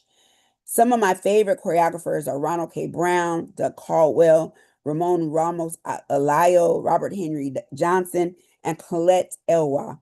Doug Caldwell's impeccable use of emotion and technique make his lyrical dances fun, powerful, and enticing in a way that immediately snatches the audience in. As for the others, they're just simply dynamic, each of them offering a living model of the African aesthetic. Their work challenges the dominant paradigm while saturating the audience with culture, community, and conversation. If I had to define my choreographic approach, I would say that it is Afro-modern fusion. I feel as though that description best describes my style. I'm not a pure modern dancer because far before anyone's formal dance class, I was doing Black popular dances with my family. And those African dances, they are ingrained in me. They are rooted in me as a part of my natural vocabulary. As I've gotten older, I was introduced to dance styles from the African diaspora, such as West African, Afro-Cuban hip hop, tap, Haitian, and much later Congolese. These styles, though entered into my movement vocabulary at different times throughout my life, feel as though they have always been there. They tap into my spirit and reawaken my genetic memory, whereas a lot of Western movements have been learned and embedded in my body throughout repetition. The African movements feel as if they were threaded in my DNA. I believe that there are many commonalities between my dance style and that of my African American peers, but I think that there are two things that set us apart: an unobtainable sensuality that I have, and a conscious statement of pride, self-love, and self-acceptance. Before I ever knew about Busby Berkeley or knew anything about synchronized swimming, I was incorporating the two of them during the summers in my local neighborhood pool. I would spend hours dancing in the water, flipping over and to free my legs and explore the range of movement possibilities. My first solid inspirational contact with a dancer slash choreographer was Debbie Allen. In both the movie and television show Fame, I was also a huge fan of Kids Incorporated. In fact, as a child attending San Diego School of Creative and Performing Arts, I believed that it was my destiny to go from Kids Incorporated to Fame to being actually famous. These images were etched on the walls of my mind at a very young age and continue to influence the way that I create pictures with my words, but especially with my bodies. Every time that I move, every dance that I create is a collection of so many memories and artistic experiences. I'm a product of all of this, as well as Gregory Hines, Sammy Davis Jr., Savion Glover, the movie Tap, Nipsey Russell, Diana Ross, Ted Ross, Lena Horne, Quincy Jones, and the movie and cast of The Wiz. I'm a product of Fred Astaire, Bob Fosse, Gene Autry, and countless MGM pictures. I am a product of the Atlanta child murders, Alex Haley's Roots and Queen, Eyes on the Prize, Cry Freedom, The Color Purple, The Women of Brewster's Place, Daughters of the Dust, Black exploitation films, Crush Groove, Michael Peters, Pat Benatar, Alvin Ailey, Judith Jameson, Chuck Davis, Bill T. Jones, The Court Jester, Pearly Victorious, Rent, Cats, Annie, Fiddler on the Roof, LeVar Burton, Donald McHale, Doug Caldwell, Joe Tremaine, Catherine Dunham, Pearl Primus, Michael Jackson, Run DMC, Curtis Blow, and many, many others. I'm a child of Sarah Bay, Janice Antonio, and Clifford Breland, the famous Jet Jackson, Smart Guy, the Torkelsons, Once and Again, and a whole slew of others that I don't have space to mention. I'm a child of Nickelodeon, the Disney Channel, and Saturday morning cartoons. I'm the child of Spike Lee, Bill Duke, Gary Marshall, Penny Marshall, Robert Redford, Clint Eastwood, Ozzie Davis, Ruby Dee, Melba Moore, Steven Spielberg, Jim Henson, Tim Burton, Ron Howard, Denzel Washington, Jane Austen, Hugh Grant, Jerry Lewis, Danny Kaye, Woody Allen, James Earl Jones, Robert Guillaume, Mel Gibson, George Lucas, Gordon Parks, Ang Lee, Kenneth Branagh, Emma Thompson, and Colin Firth. I'm a product of the Black arts movement and the Harlem Renaissance, and with them, Alice Walker, Nikki Giovanni, Amiri Baraka, Gwendolyn Brooks, Maya Angelou, Langston Hughes, Paul Laurence Dunbar, Countee Cullen, Zora Neale Hurston, and James Baldwin. I'm a child of Kathy Irvin and Val Lamar and Leslie Bryan. I am also the product of the 80s and 90s. This is a huge impact on my artistic perception because I grew up with such strong film and television influences. I can't act as if watching pictures and television didn't influence how I see the world and how I interrogate art. I am filled with memories of The Cosby Show, A Different World, Benson, Dawson's Creek, 90210, Herman's Head, Living Single, Ally McBeal, Boston Public, and Felicity.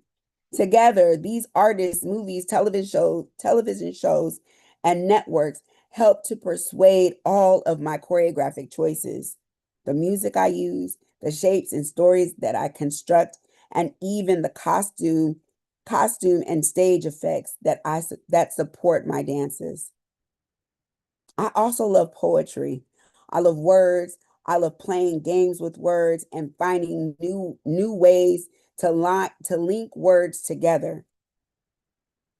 When it comes to poetry, my loves, my foundation is rooted in the work of Nikki Giovanni, Maya Angelou, Langston Hughes, and Eloise Greenfield. As a child growing up, when it was difficult when it was a difficult task to undertake, I looked to them. When I was being talked about because I was fat or depressed or suicidal, those individuals in their words helped me cling to life. They saved my life. They showed me a healthy way to deal with everything that was going on inside of me and around me. And with it, they supplied me with the perfect formula to save my life.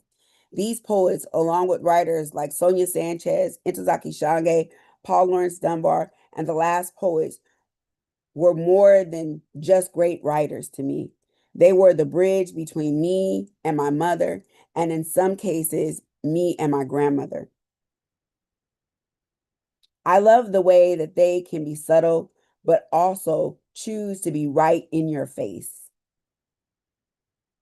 I love that they are unapologetically themselves and Black, and I love that they wrote the kind of poems that could help me, a young Black girl in Southern California, better navigate my childhood. And I adore the fact that poems can either live on the page or in someone's mouth.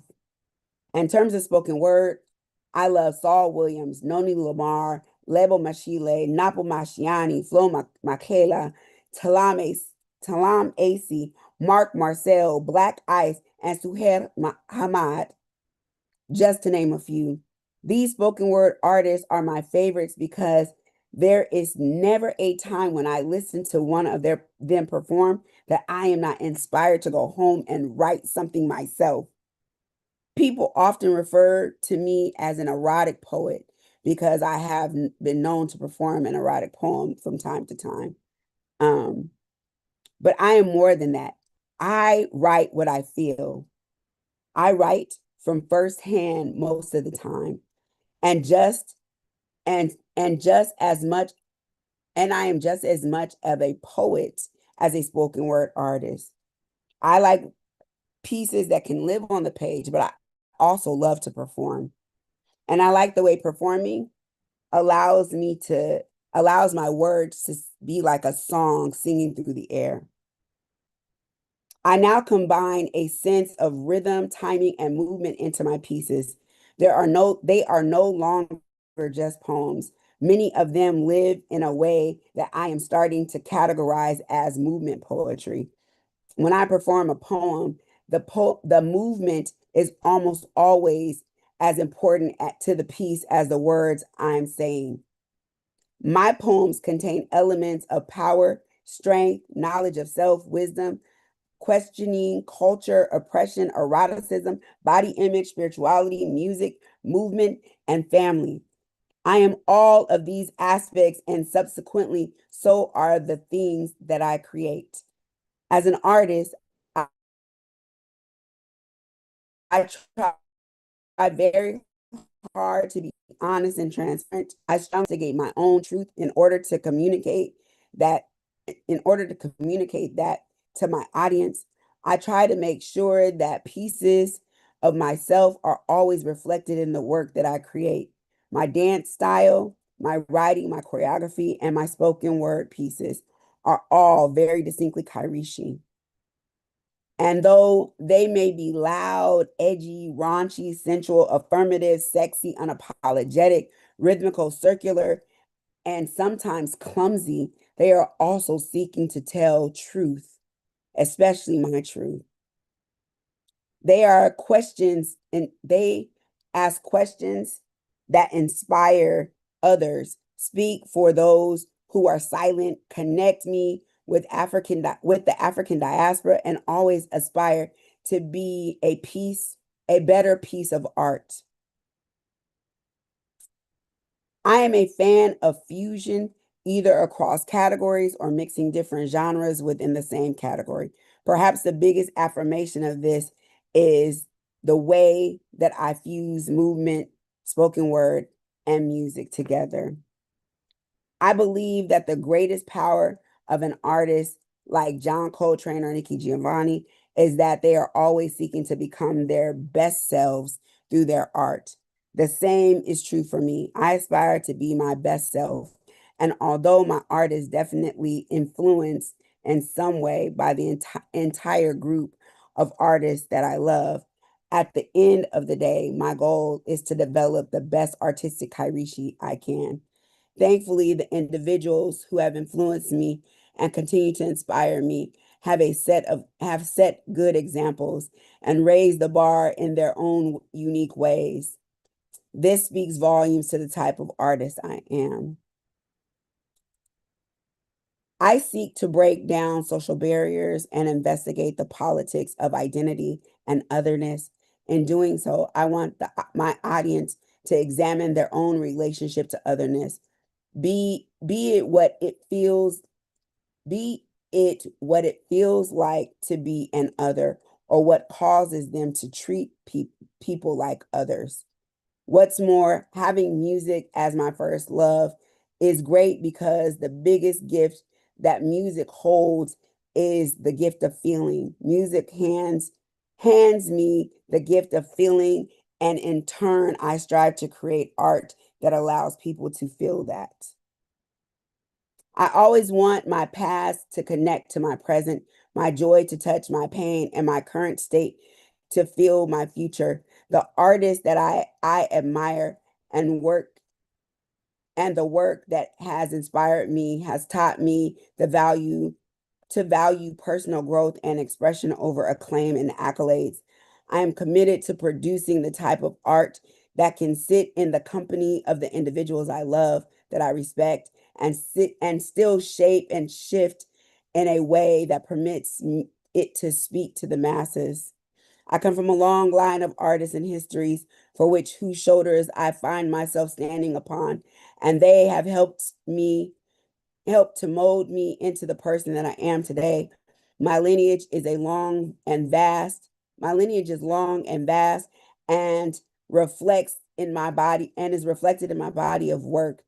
It too is a fusion of sorts. I'm a mixture of my father's saxophone and flute, Debbie Allen's diverse legacy of dance, theater, and film, my mother's never take no for an answer attitude, as well as her drive to fight, my grandmother's strength, the slave trade, my ancestors' commitment to survival, the Soweto massacre, civil rights, the the fighting spirits of Steve Biko, Ya Asante, Malcolm X, and Hatshepsut, the pioneering spirits of Phyllis Wheatley and Matthew Henson, and a whole host of other ancestors who have laid favor on me.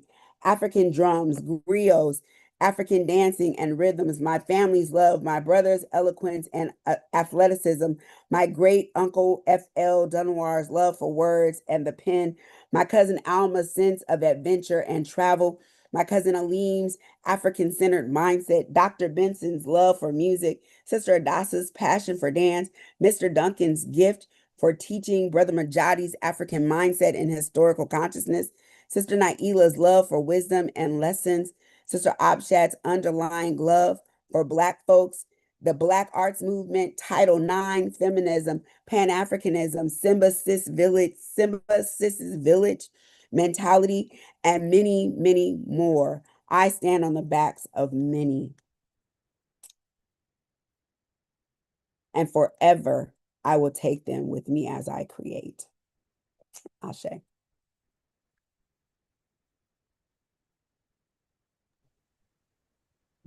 Wow.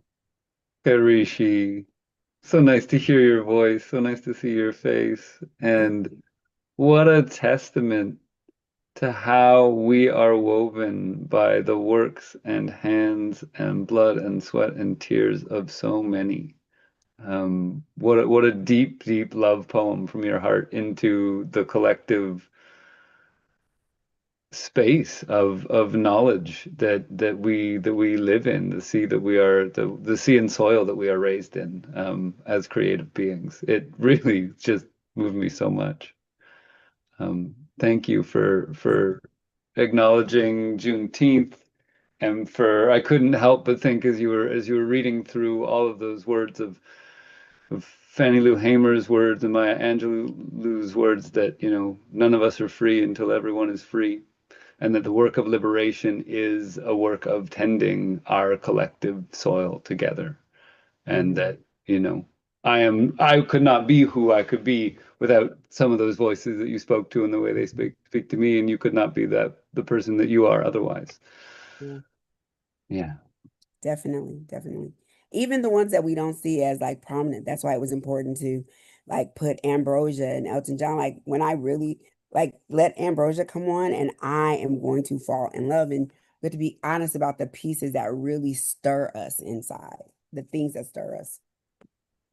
Yeah. So, thank you, everybody. Thank you. Yeah, so nice to have you in our corner here.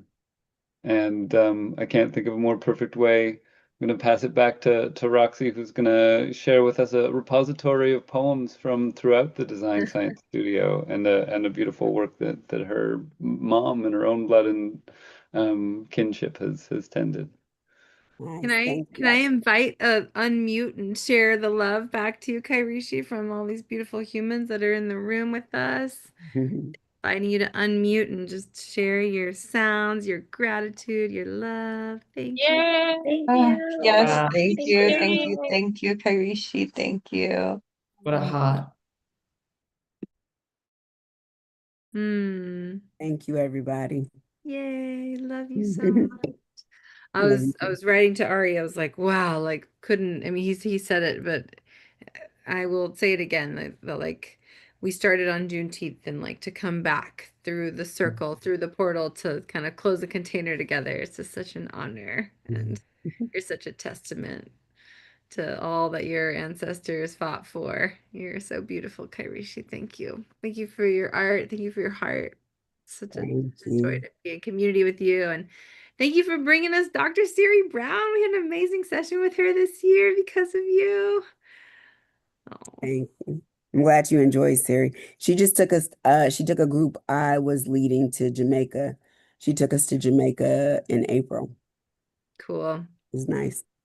Yeah, she's super cool. Mm-hmm. Love you so much. I love you too. Thank you. Yeah. Are you still doing your fundraiser? Could you put it in the chat? Oh, definitely. Yes, I am. That would be great. I would love to just share that with folks here. Just you've been on this big healing journey, and I have been.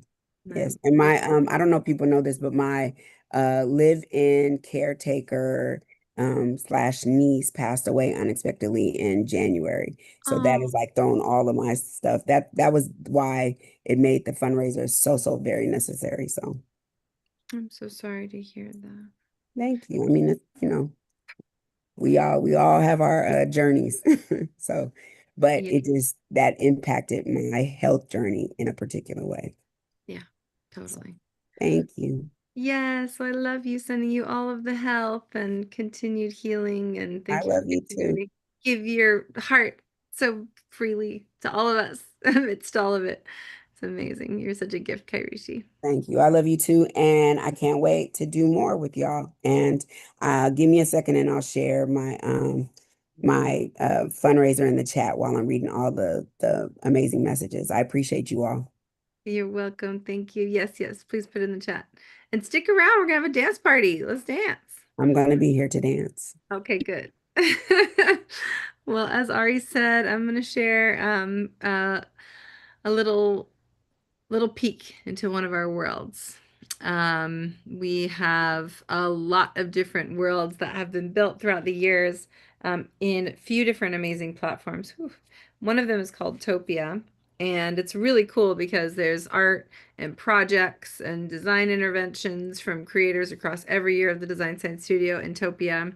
And so I'll share that, but I will start in a special world that was created, as Ari said, by my mother, who has been an artist in the Design Science Studio since the very beginning. Her name is Moni Eugenia Shohadai. She's from Colombia, and she's a poet. And when we first started using the technology and this platform, she said, I want to collect everyone's poetry. There's not a poetry world. And so inside of the Regenera world in the art district, you can find a link to go to her world, but I'm just going to take us there and we'll listen to a poem, and then I'll put the link in the chat so folks can explore on their own. And I'll also put the link to the main Topia that has the portal to all the other 4 worlds. And we've been sharing it across the summit the last few days. And we thought that we'd have some like deep time to go romp around and nerd out in Topia together, but we ended up having a bunch of really beautiful humans wanting to share in the 11th hour. So we left the romping up to you all individually, but I'll share a little bit live right now, and then we'll close the stream and we'll have our internal dance party with everybody here, and it'll be beautiful. So this first world link is the poetry world that has poetry from members across the Design Science Studio. And I think I don't think I should. Oh, I did share my audio. So I'm in here. And here's my little guy. So we're gonna wander around. Doo, doo, doo.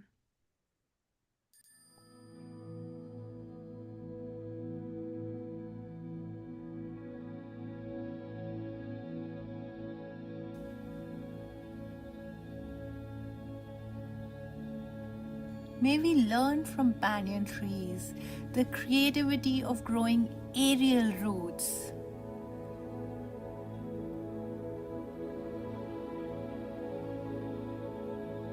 May we learn from oak trees the engineering of inner depths withstanding violent storms. May we learn from neem trees the healing power of bitter medicines in fragmented sugar lands. May we learn from magnolia trees the artistry of unabashedly embodying our colorful magnificence. May we learn from coconut trees the tending of tenderness in the heart of hardness. May we learn from weeping willow trees the beholding of old grief, even as we sow new seeds. May we learn from tamarind trees the weaving of wide canopies made by dance of tiny leaves. May we learn from sequoia trees the regenerating passages of purging wildfires. May we learn from sandalwood trees the chemistry of preserving our fragrance through snaky entanglements. May we learn from birch trees the shedding of old skins for welcoming the future now. May we renew, may we renew, may we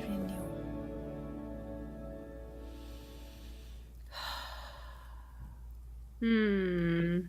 Ah, so good. The one really special thing about this world is that if I'm just going to zoom all the way out, the illustrations as well have been done by different artists in the studio. And there's a bunch of the black and white ones that were done by one artist. His name is Umayer, who's an incredible architect and biophilic designer. And they were all done by hand, which is really special. So that's all I'm going to show from that world. And then I'll just quickly portal over here into the regenerative deck. And so this one is super sweet. You can, I just put it in the chat. You can go to the different 4 worlds. So the art district is one of the worlds. Yeah, I'm gonna go there. And there's 3 other worlds: art district, agora. Bucky's lab is also an agora, and then we also have the village and Natura. Yesterday we went to Natura for a minute. And so as you wander around, there are so many projects. You can see people's beautiful artwork. Oh, this will take you to their websites. And just like on a normal browser, if you like zoom in or zoom out, you can see things bigger or smaller, which is super nice. You can go from here to Mora, the Museum of Regenerative Art, which will take you to a few of the different worlds. There's other worlds too. This just has 4. And that's like a whole 3D world situation, which is also super incredible.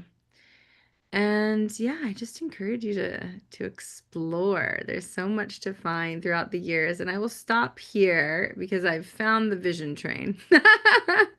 And there have been times when we've activated Topia, and when you make it over here to the vision train, there's actually artists sitting and painting. And so then you appear on the train, and then you find people that are live actually painting, and their little videos come up on the screen.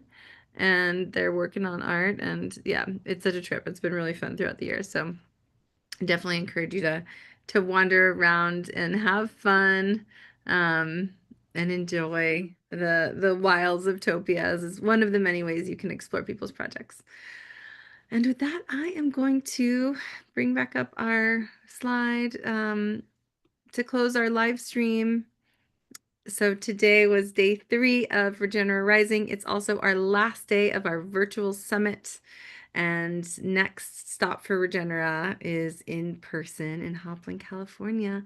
So after this, we're going to have a dance party here on the Vision Train. Thank you again to everybody for convening.